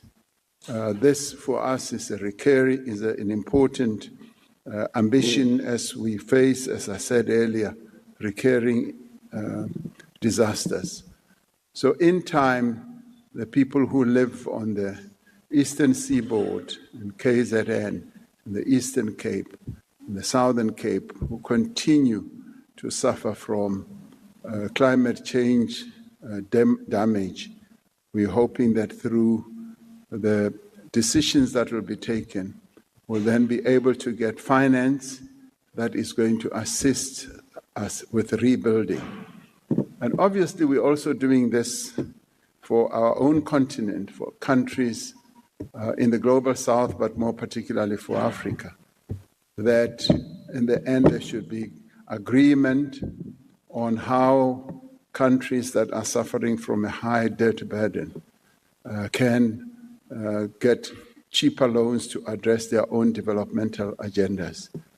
Now, all these matters do take time, as many others that have been decided by the G20 do take time. For instance, in Brazil, the decision was taken to target the 3,000 richest people in the world and to levy a tax on them.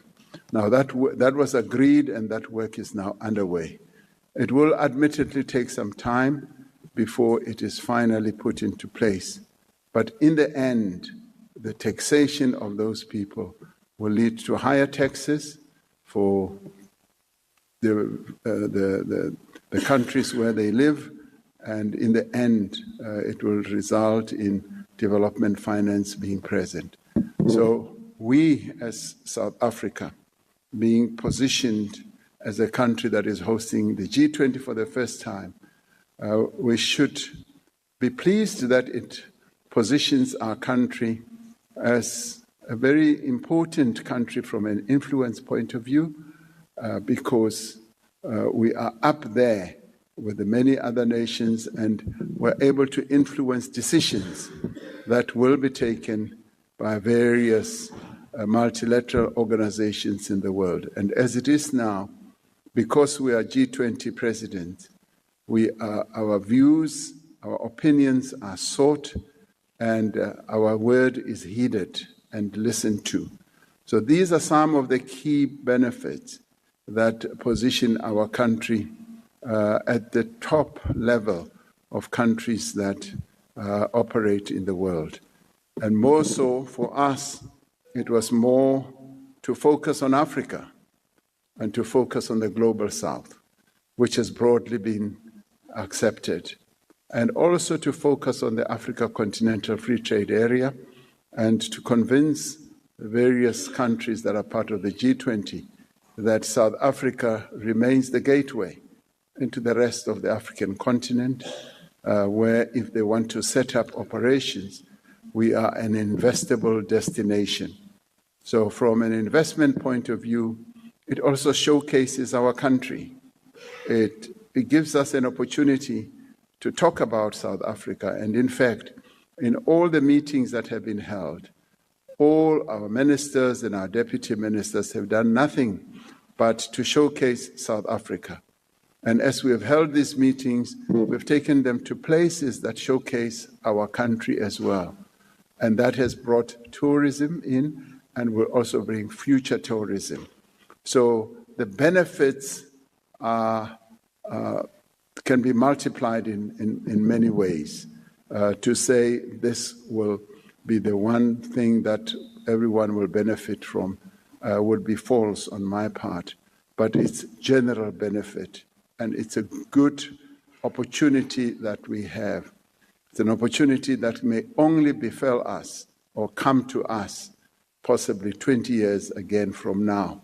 So we need to make good use of this opportunity that we have, being the first African country to be a G20 president and being in a very good position, having inherited the position from Brazil, a global South country, and handing over to the United States, a northern country which is a superpower and the biggest economy in the world. So we are well positioned, and I do believe that that gives us clout, that gives us an opportunity to be able to mobilize a number of things that can benefit our country. Thank you, Deputy Speaker. The second supplementary question will be asked by the Honourable the Leader of the Opposition. Thank you very much. Thank you very much, Madam Deputy Speaker. I beg leave to remain seated. Mr. President, don't you find it strategic and indeed necessary to influence the G20 to dissect this undesirable attitude of the United States against some countries in the world? Consequently, are there any plans in place by South Africa to influence the G20 summit to put on the agenda the current regressive attitude by the United States against South Africa and other progressive countries? If not, don't you think South Africa must just focus rather on cementing economic ties with BRICS countries and other progressive countries in the global south and excuse itself from global bodies in which the US is part of the main driving force? I thank you. The Honourable President. Thank you, Honourable Deputy Speaker. South Africa continues to participate in a multitude of multilateral organizations, and in doing so, we always insist that a multipolar world is much more advantageous than a unipolar world, where the might of one country means right and means that they can dominate other countries. And we participate because we do always advocate the interests of our continent and, of course, the interests of our own country and continent and the global south. And we are highly respected around the world for doing precisely that. And even as we participate in meetings, for instance, of the G7, where we are invited for their outreach program, we always articulate the views of the African continent and the global south. And being a member of the G20, we are able to do so as being a rightful member, and our voice is heard. And of course, you will know that as part of all this, we are members of BRICS, and some members of the G20 are also in BRICS, such as India, Brazil, and China.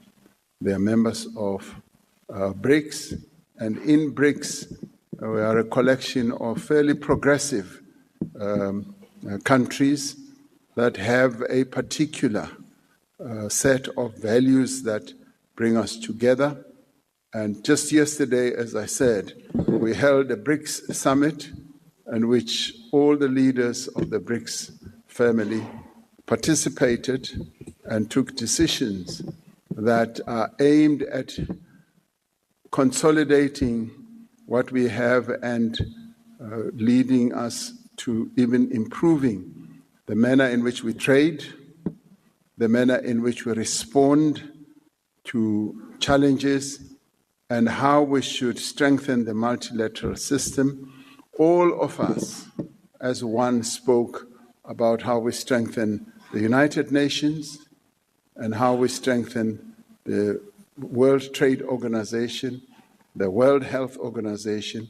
Now, these organizations are organizations that many other countries participate in, including the United States.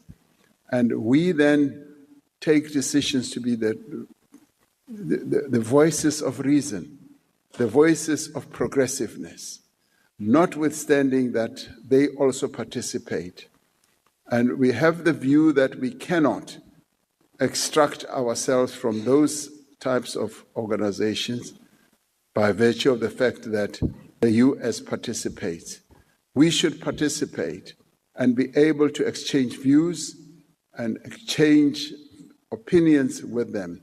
And obviously with the hope that our views will win the day because they're based on good values, they're based on progressive principles. But to answer your questions more directly, yes, we are strengthening BRICS, and we are relying on BRICS to be the country, to be the organization that will consolidate our own standing and our own values.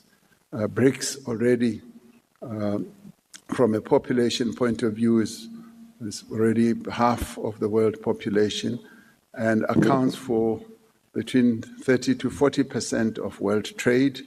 And that basically means that it's a very strong collection of countries that in time will continue to have a strong influence in what happens, not only in the G20, but also in the world. And in the G20 process, we've got a good number of countries that are very progressive, that see eye to eye with what we believe in. And we will be able to keep on pushing that agenda, because our agenda is aimed at advancing the interests of humanity and making sure that ordinary people lead a better life. Thank you, Deputy Speaker. The third supplementary question will be asked by the Honourable Khadebe. Thank you, Madam Deputy Speaker. Your Excellency, I would like to know what legacy projects or initiatives are being developed as part of South Africa's G20 presidency to ensure lasting developmental impact beyond 2025. Thank you. The Honourable President. Thank you, Honourable Deputy Speaker. We have a number of projects that are being worked on that will see full fruition when we get to the Leaders' Summit. We are, through the various departments that we have in government, have been looking very closely at certain projects, and some of which will, the temptation is always you go for a legacy project at the region where the Leaders' Summit is going to be, like we've seen in many other parts of the world. But we want it to be a much more broad-based type of legacy projects that will, our people will then be able to say, this is what we had the G20, and this is what has been left behind. So a number of such projects are now in the works, and some of them are reaching a level of fruition, and we will be able to talk about them in time. Thank you, Deputy Speaker. The last supplementary question will be asked by the Honourable Ghana. All the best tonight against Nigeria. So we are playing Nigeria. Namonhla, President. President, so lekaya lel fare zani. Varno loko hi amkela vayeni. Kuna mafulufulu kutirhiwa vusiku na nhlikani. Mara endzhaka loko vayeni va fambile, we go back to the default settings. So at the moment, when you drive through the G20 route, there's so much work that's happening. But I know, as we have seen with the World Cup, that after the hosting of the G20, we go back to the default setting. Se varni mbutisa leswi President, ku ri mi ta endla njhani ku ri matirhelo lama magingirikelo lama hi ma vonaka nkarhi wa sweswi ya ya mahlweni after G20, not this thing coming to an end, all this 24-hour work coming to an end because now the visitors have left our country. The Honourable President. Thank you, Deputy Speaker. No, na cancer swinene ni na ilava ku ri bafana va wina nyamutlha ba tlanga na tiko leri ri tikaku and Nigeria itshama vonisa xipuku so ilava ku va vonisa xipuku namutlha so ni khense ngopfu no u vula ntiyiso hi ku minkarhi yo tala loko ku ta vayeni na le makaya swi endleka tani loko tiva ku ri ku ta muyeni a nga va mukhwenyana a nga va president a nga va member of parliament loko a fika swakudya a ku dyiwa swakudya swa kahle swinene na jariti ta cleaniwa kahle na timbyana ti ta bohiwa ku ri ti nga vonaki. It's natural, swi endleka tani all over. And when visitors come, we spruce up, we clean up, but when visitors are gone, we revert back to our usual practices. You are absolutely right. And there are concerns also about precisely that in areas where these meetings are happening. But what I have seen is that where we've held some of the meetings, people cleaned up, people put everything right, and they've continued even post the meeting because they use that as an incentive to get better. And I'm hoping that where we are going to have, for instance, the Leaders' Summit in Johannesburg, and we've been putting a lot of pressure on Johannesburg itself, that Johannesburg must pick itself up from what it is. And it should not only be because the Leaders' Summit is coming to Johannesburg. It must be because it should be done. I took time to talk to the mayor and explain to him that one time as I was traveling around, I saw how even the driveways, even the roads were really in a terrible and sorry state, with weeds along the path and with the rails having been damaged and paper all over and dirt. And I painted that picture to the mayor and I said, this must end. We must deliver a better looking Johannesburg, and it must not only be done for the G20, it must be done beyond the G20. So he sat there and listened. And he said, Mr. President, I want you to come and measure us in a month's time. So that's precisely what I'm going to do. So we're going to see whether Johannesburg gets better. But the point that you made, nisitwe kahle, ita endla ku ri vanhu va endla sure ku ri loko bavhaki va fambile swilo swi tshama swi sasekile ku ya mahlweni. So ita endla tani. Swi saseka ku fana na wena hi ku saseke swinene.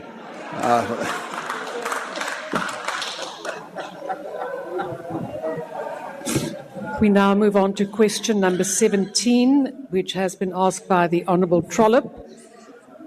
Order, members. The question is whether the Cabinet intends to approve a constitutional amendment bill to abolish the position of deputy ministers, given the amount of money spent on salaries, travel and VIP protection, and if not, whether the position of deputy ministers will be retained as a means of patronage that takes high priority over the needs of the unemployed, hungry and hopeless. The Honourable President. Thank you, Honourable Deputy Speaker. Since the advent of our democracy in 1994, deputy ministers have played an important role in assisting ministers in the performance of their functions and responsibilities. The Constitution provides for the appointment of Deputy Minister to assist the members of the Executive. According to the Constitution, Deputy Ministers are accountable to Parliament for the exercise of their powers and the performance of their functions. Ministers and their respective Deputy Ministers agree on the delegation of responsibility in certain areas of work in terms of departmentals' annual performance plans, ensuring that there is consistent political attention and oversight. In announcing appointments to the National Executive following the May elections last year, I indicated that due to the need to ensure that the National Executive is inclusive of all parties that are part of the GNU, it was not possible to reduce the number of portfolios, for instance, in the executive. We have sought to ensure that the National Executive is representative of the people of South Africa, giving due consideration to gender, youth, demographics, and regional distribution. Deputy ministers appointed in June last year continue to add value to the work of the government and to support the meaningful way the implementation of the priorities of the 7th administration. Now, yes, we are always concerned about the size of the executive, as we are also concerned about the size of deputy ministers. You may recall that right at the beginning when we constituted this government, we did address this issue and said that my own wish was that we should have a much smaller executive. That has always been my declared wish, but the need to accommodate various parties that are part of the GNU, resulted in us having the size of the executive that we have now. All my colleagues in the GNU accepted that, yes, it would have been ideal to have a much smaller executive. However, the need to have a GNU which is properly representative meant that we needed to have the type of architecture that we have. Now, it is an architecture which I believe works. I have seen how the various ministers and deputy ministers go about executing their tasks, and it is what we have, and we need to keep the government moving forward with the type of architecture that we have right now. Thank you, Deputy Speaker. First supplementary question will be asked by the Honourable Trollip. Thank you, Honourable Deputy Speaker. Honourable President, you're the steward of South Africa, and despite your so-called wish that your cabinet would be smaller, it has grown like topsy.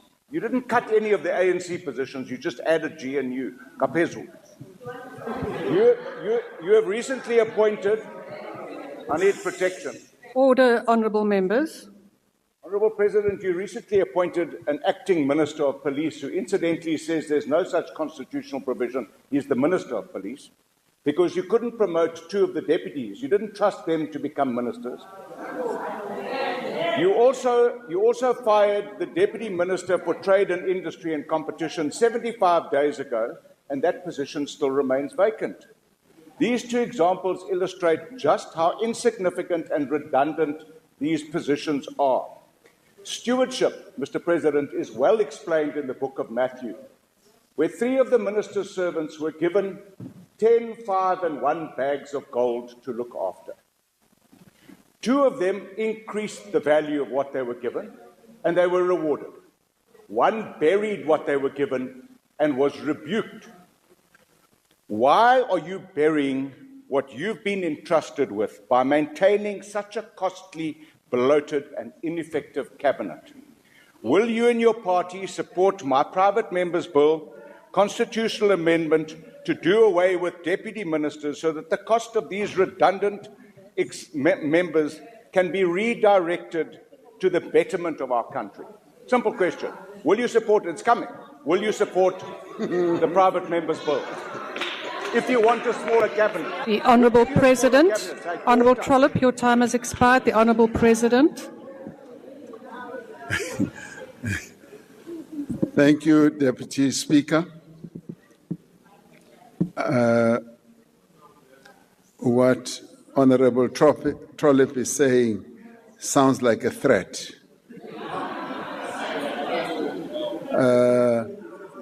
So my response to that, rather than say I don't respond to threats, is the following.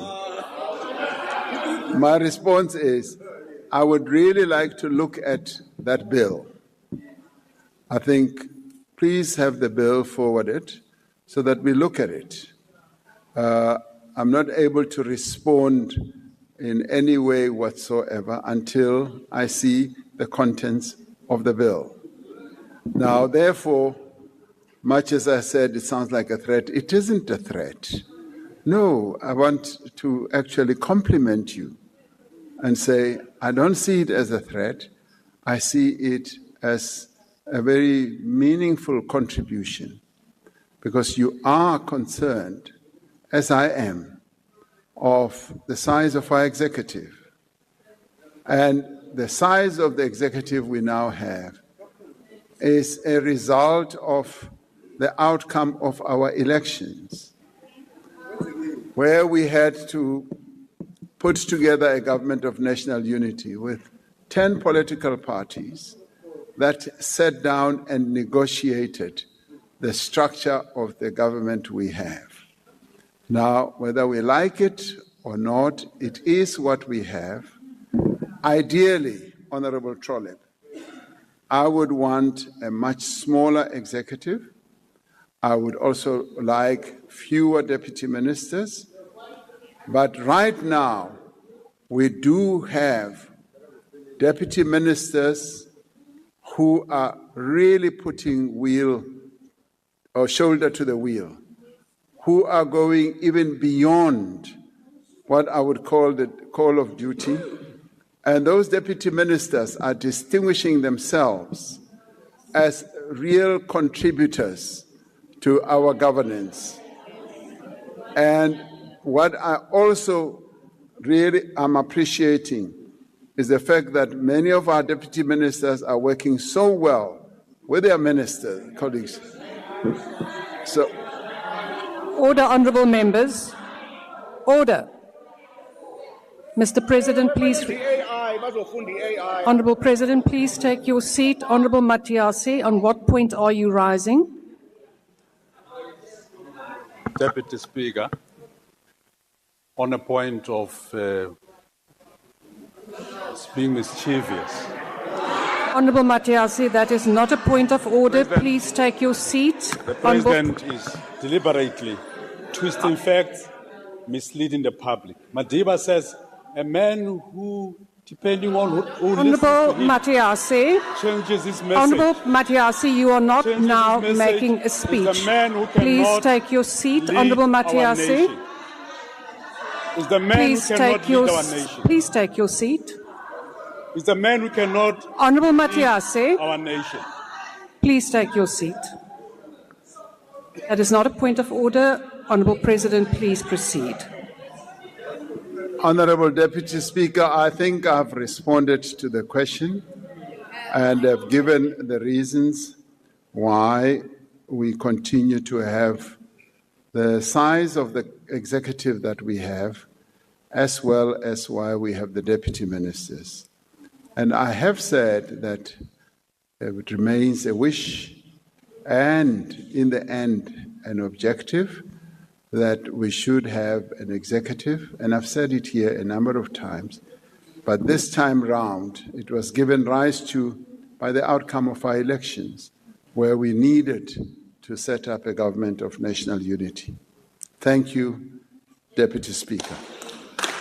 The second supplementary question will be asked by the Honourable Ligaraba. Ndo livhuwa mthusa mulangadzulo. Honourable President, given that deputy ministers play a crucial role in supporting ministers and contributing to oversight and coordination of government departments, despite not having executive authority, can the President elaborate on how their advisory and coordination functions enhances the effectiveness of government ministries, also recognizing that they participate in cabinet committees and support the district development model as champion? If possible, President, can you also outline specific examples or successes where deputy ministers have effectively contributed to policy implementation, departmental oversight, and stakeholder engagement, thereby justifying their continued existence? Thank you, Honourable Member. Your time has expired. The Honourable President. Thank you, Deputy Speaker and honourable members.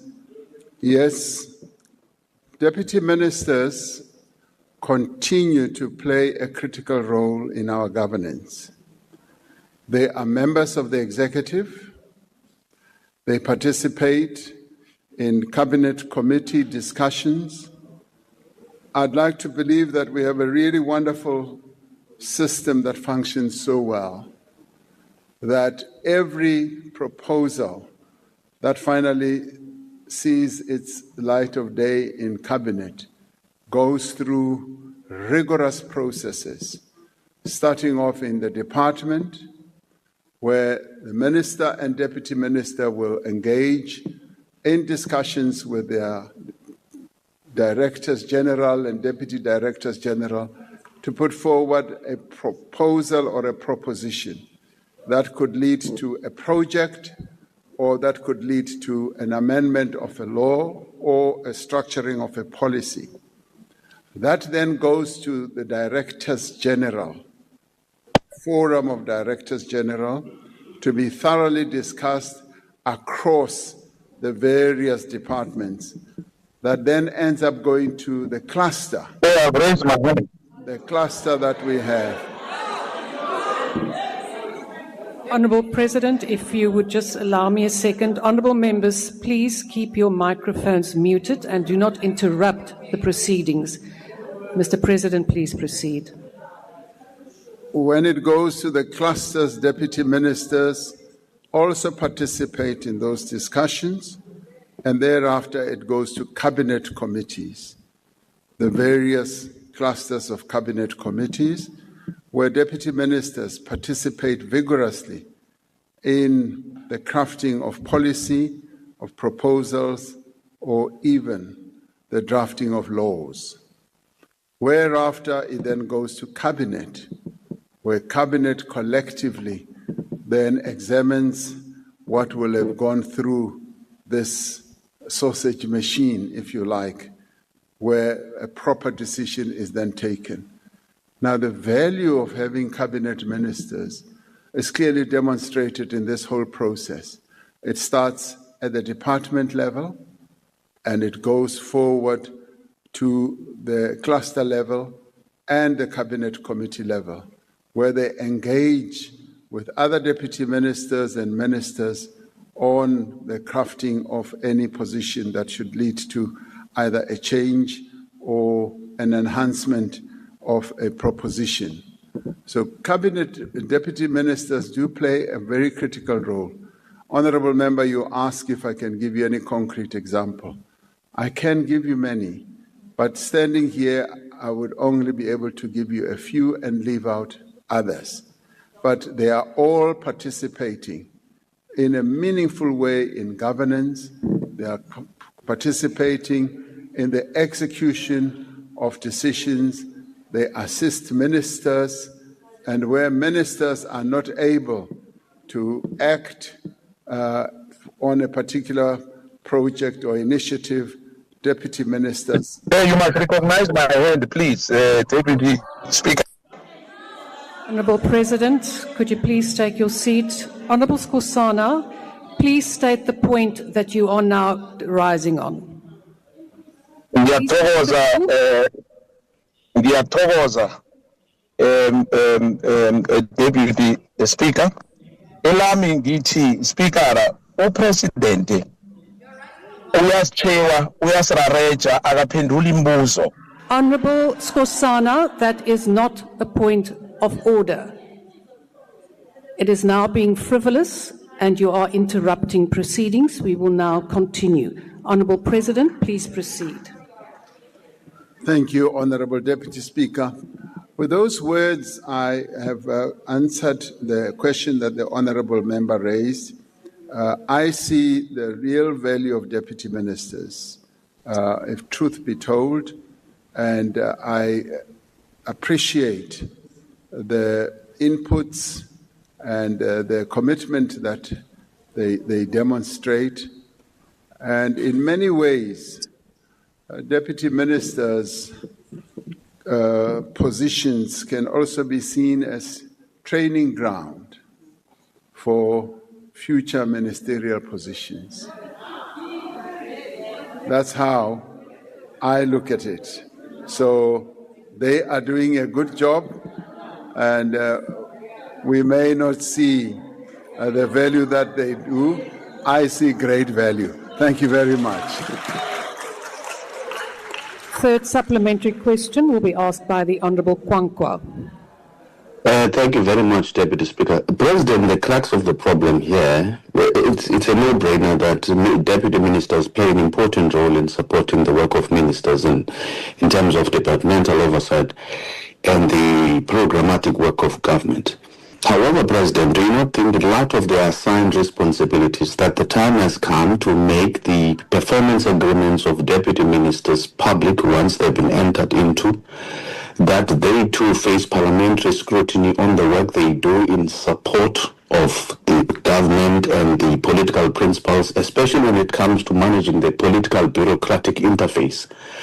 Learning from other jurisdictions where such measures have been put in place, like Canada and elsewhere, has the time not come for us to actually make it transparent and clear upfront what to expect from a specific deputy minister, rather than leave it up to chance and leave it to the relationship between the minister and the deputy? Because the Honourable President. Thank you, Honourable Deputy Speaker. I would like to agree with Honourable Kwankwa. Thank you. Last supplementary question will be asked by the Honourable Khadebe. Thank you, Madam Deputy Speaker.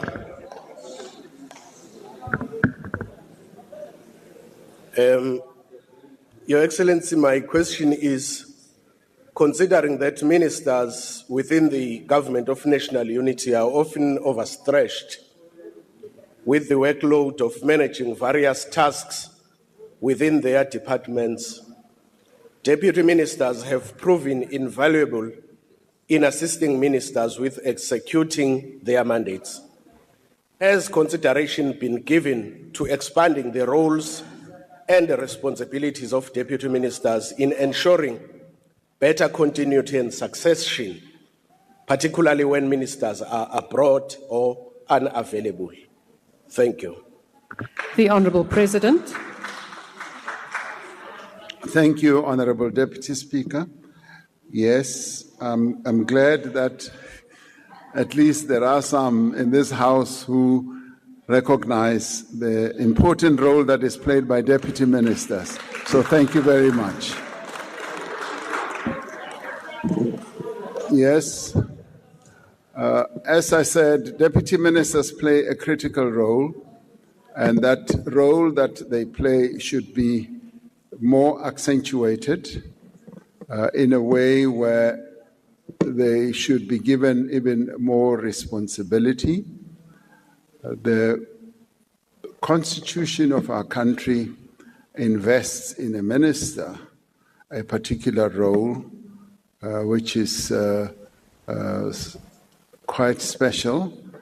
And for instance, when a minister is absent, the protocol that we have is that another minister who has sworn the oath to act as a minister is then asked to participate in that. And I don't see that as a drawback at all, because ministers are not often away for too long anyway. And when there is clear sharing of tasks and clear areas of responsibility, it should not impede the deputy minister's ability to act and to execute some of the work that should be done. I must, however, say that there has in the past been challenges, and some of them have either been personal or on issues where they may not have seen eye to eye on issues. But right now, I'm fortunate that many of the deputy ministers are working very well with their ministers, and where there are issues, we do intervene to assist and to give support on an ongoing basis. And because you are dealing with people, you will always have situations where they butt heads. And in the end, the role that we play is to try to ameliorate all that. But so far, it's working very well. But the points that you have made and the points that Honorable Nkwankwa also made are points that are very cogent, which I would like to take into account as we move forward. Thank you. Honourable members, the last question has been asked by the Honourable Chauke Adonis. The question is, given that the Gender-Based Violence and Femicide Act No. 9 of 2024 establishes a National Council on Gender-Based Violence and Femicide, but only 5 million rand has been made available for the interim secretariat, what plans does the government have in place to ensure that the council will soon be functional with enough budget and all the necessary support to carry out its work optimally? The Honourable President. Honourable Deputy Speaker and honourable members, it is vital that the National Council on Gender-Based Violence and Femicide is established with the authority and resources that are outlined in the Act. I feel a bit disappointed that this council has not yet been established in a way that it will take on the task that was envisaged when the National Strategic Plan was crafted. I saw that as I embraced the National Strategic Plan, I saw the role of the Council being the one that is going to help us as South Africans to bring down the incidence of gender-based violence. So it remains a huge disappointment to me that this Council has not really been set up. Now, the interim allocation of 5 million for the Secretariat is a transitional measure enabling the coordination of the implementation of the National Strategic Plan against Gender-Based Violence and Femicide. To ensure that the National Council is able to fulfill its critical functions, National Treasury has approved the Council as a separate sub-program with ring-fence funding from the 1st of April 2026. The Council is planned for establishment, as I'm told, from the 1st of April 2026 following due processes. Due processes, in my view, that have taken an inordinately long time. Ministers have nominated government representatives to the Council, and the relevant portfolio committee in the National Assembly will call for civil society and private sector nominations. And I would like this to be speeded up so that the process of establishing the Council should really get underway. The board will appoint the CEO and the secretariat staff, draft regulations to coordinate the provincial as well as the local gender-based violence and femicide structures are being developed. The strength of the National Strategic Plan lies in mobilizing multiple stakeholders and mainstreaming the work of these stakeholders across government and ensuring that each department of government has its own work cut out when it comes to gender-based violence or addressing gender-based violence. Every government department and entity is expected to contribute to the implementation of the National Strategic Plan within its mandate, while the National Council provides leadership and oversight. All relevant government departments have dedicated funds towards the implementation of these pillars of the strategic plan that fall within their respective areas of responsibility. While the work to establish the National Council is underway, the implementation of the National Strategic Plan is proceeding. For example, the gender-based violence and femicide net joints established in April has strengthened government-wide coordination. Awareness campaigns, school and university interventions are ongoing, whilst the National Council is being set up. Sexual offences courts, Tutuzela care centres and GBV desks are operational nationwide. Psychosocial support and integrated services are provided through the Department of Social Development. Kuseleka one-stop centers and GBV command center are also set up. There is also progress with economic empowerment, mainly through improving the access of women-owned businesses to procurement opportunities in both government and also in the private sector. Now, these initiatives should show that the National Strategic Plan is a living framework that in many ways is being implemented, but needs much more tighter implementation through the establishment of the National Council. The Council is expected, once operational, to accelerate this process through stronger oversight, coordination, as well as accountability. And accountability will come from the fact that it will have a budget that it will be able to oversee to ensure that it executes the tasks that we foresee. Gender-based violence and femicide is a stain on the conscience of our nation. The National Council is an important instrument in strengthening our response to this epidemic, ensuring that all South Africans are properly mobilized to ensure that this scourge of violating the rights of women and children is brought to an end. We now do have an instrument that is emerging, and I wish it had been set up as we brought the matter here to Parliament, but we do have the various other substructures that are already functioning. What we now need to do is to make sure that the Council is set up, the budget is going to be ready and able to support its work, and the accountability process will then be set in place, and also oversight, particularly when it comes to what we do in government. Because the reason why we felt we needed a National Council is for the National Council to have a proper oversight of what we are doing in Council through every department of government.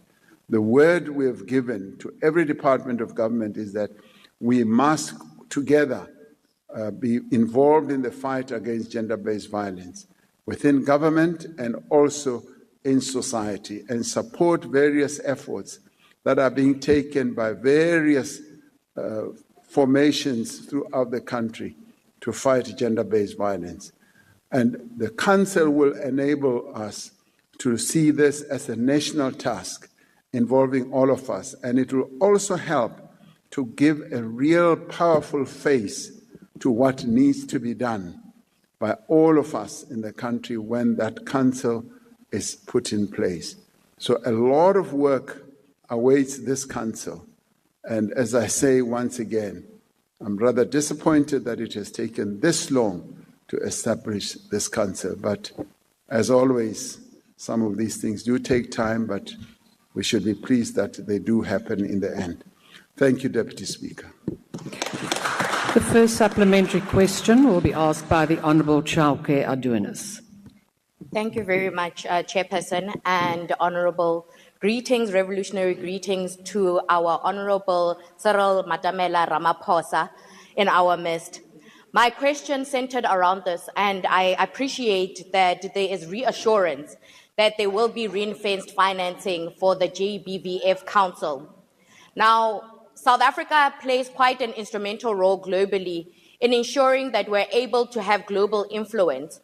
GBV being one of the pandemics that we're faced with globally and not only locally. How does the President look to utilize South Africa's influence globally on ensuring that we're able to impact on curbing the GBV crisis that is faced globally and by other countries, but additionally utilizing the NCGBVF model in order for us to utilize it as a platform, but also as a pillar to lead when it comes to curbing the crisis of gender-based violence across the globe.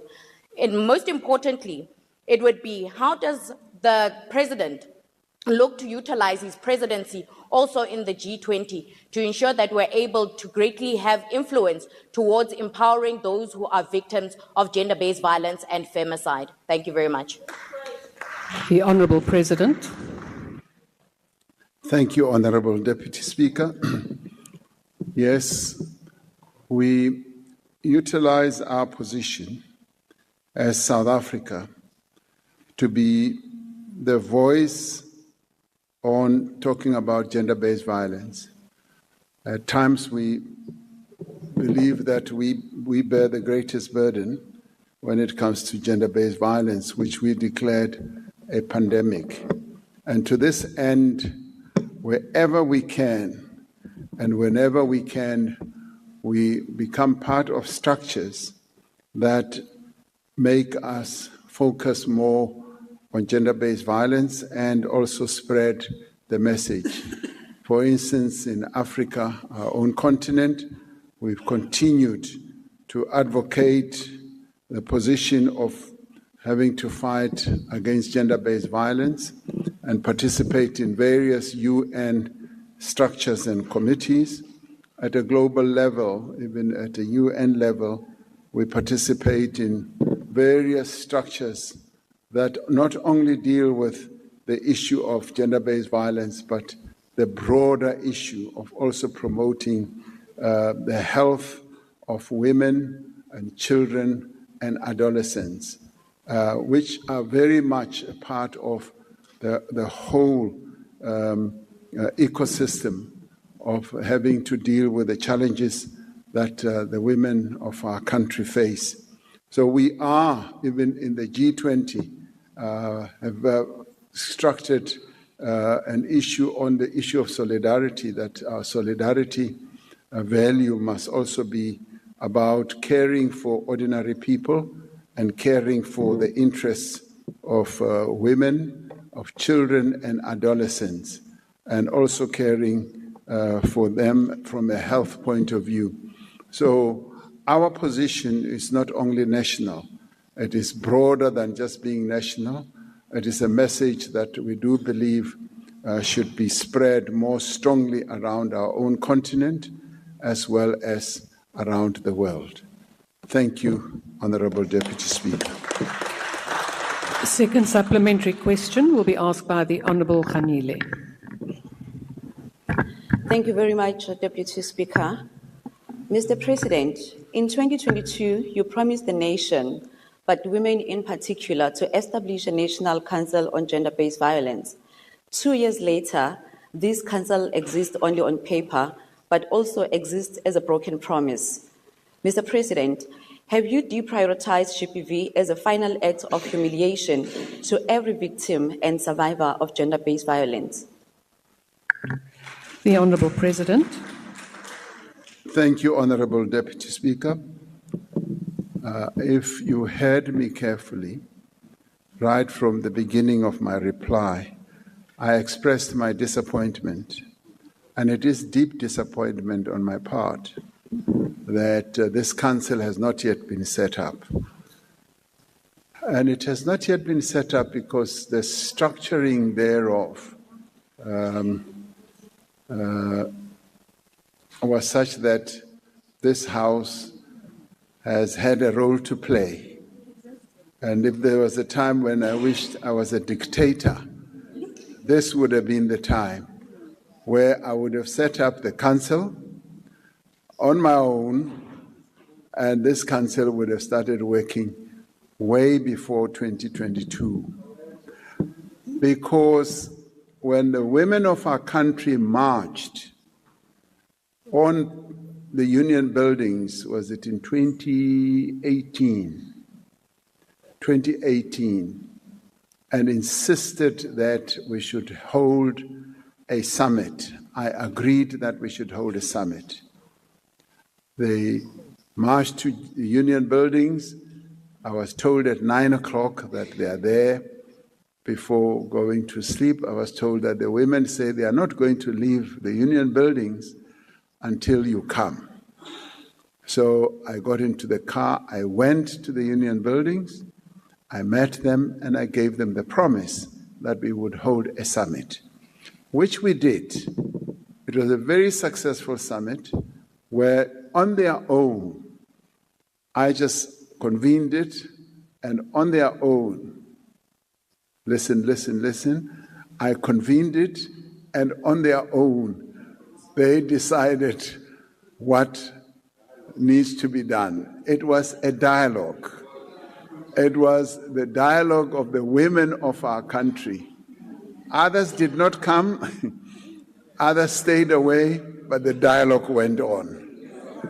And others came beside the caravan and it stopped. They climbed in and the dialogue was held. The dialogue ended up with a national strategic plan, which strategic plan said there must be a council that will be set up. And obviously, to give it the authority and the positioning of being a state institution, it had to be legislated here. And you, as legislators, decided that you are going to set up this council. And my wish would have been I should set it up because we would have moved on. But because you are averse to having a dictator, which is a good thing, you have delayed in setting up this council. So much as I am to blame for many things, for everything that happens in the country, this is one area, my dear honorable sister, I am not to blame for. And that is why I say I am disappointed that this council has not yet been set up, because it detracts from the promise I made to the women of this country in terms of dealing with GBV. I've been an ardent speaker and campaigner on GBV, and I will continue doing so and getting our men to treat the women of our country with respect and with honor. Thank you very much. Third supplementary question will be asked by the Honourable Mohammed. Mr. President, the GBVF Act came into effect in November 2024.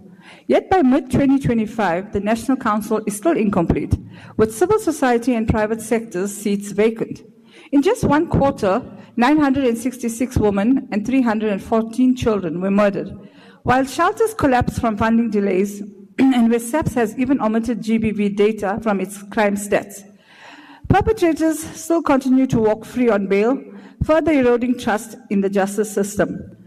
If GBV is a pandemic, as you just said, why is your response so nonchalant? Are you once again shocked? What is your excuse for not having tabled a ring-fence costed plan with quarterly milestones for survivor services, provincial structures, credible SAPS GBV reporting, and bail reforms, in such a manner that makes this law to be not just symbolic while women and children continue to die. Thank you. The Honourable President. I am not shocked. I am just disappointed that this structure has not been set up. And this Parliament should have played its role in setting up this structure. And this structure would have then inspired the work that needs to be done, including ensuring that the budgets are in place, because it is this structure, this Parliament, that sets out budgets. And it is this Parliament that should be calling for accountability, whether it is from the police reporting on GBV or whether it is the programs that need to be embarked upon. Yes, money can be allocated, but the structure that has to be put in place should be set up first, because Treasury is ready, willing, and prepared to finance the work that needs to be done. The work continues to be done, as I said, through various of our departments, and every department and every minister, and I'm going to be even insisting more on each of our ministers to make it clear that gender-based violence becomes a priority in their activities. So work is being done, and I do want this Parliament to move with maximum speed to make sure that this council is set up. And if you, as parliamentarians, can act quicker, then this work of the gender-based violence will move at maximum speed. Thank you, Honourable Deputy Speaker. The last supplementary question will be asked by the Honourable Mente Nkuna. No, thanks so much, Deputy Speaker.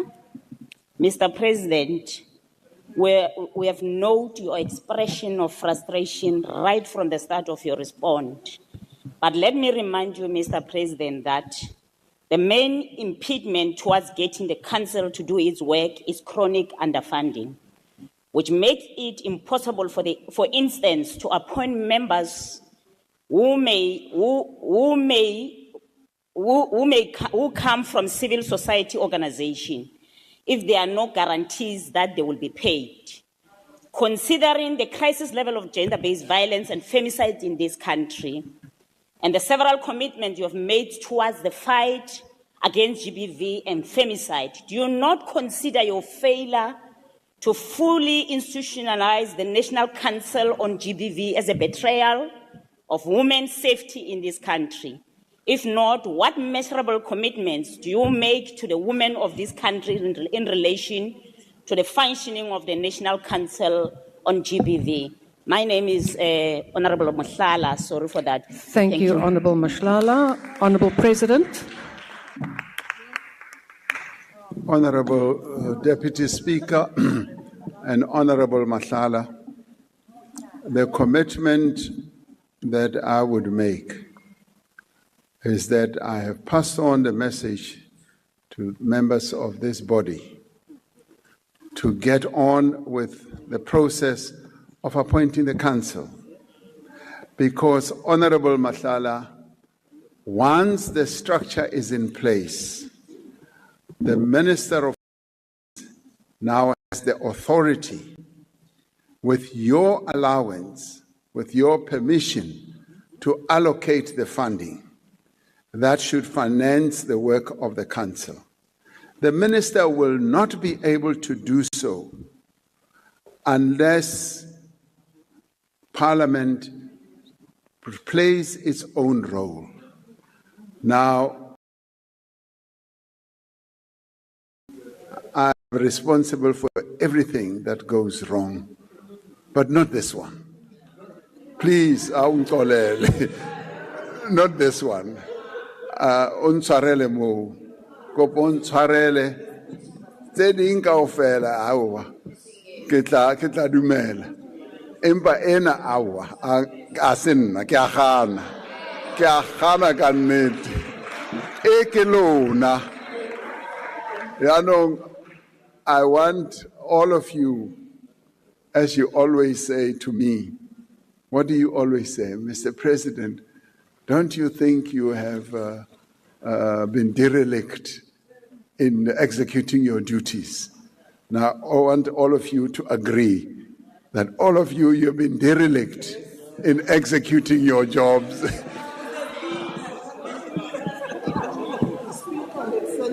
And I would like to see, so I'll stand outside there and shake each one's hand and say, do you agree that you have been derelict?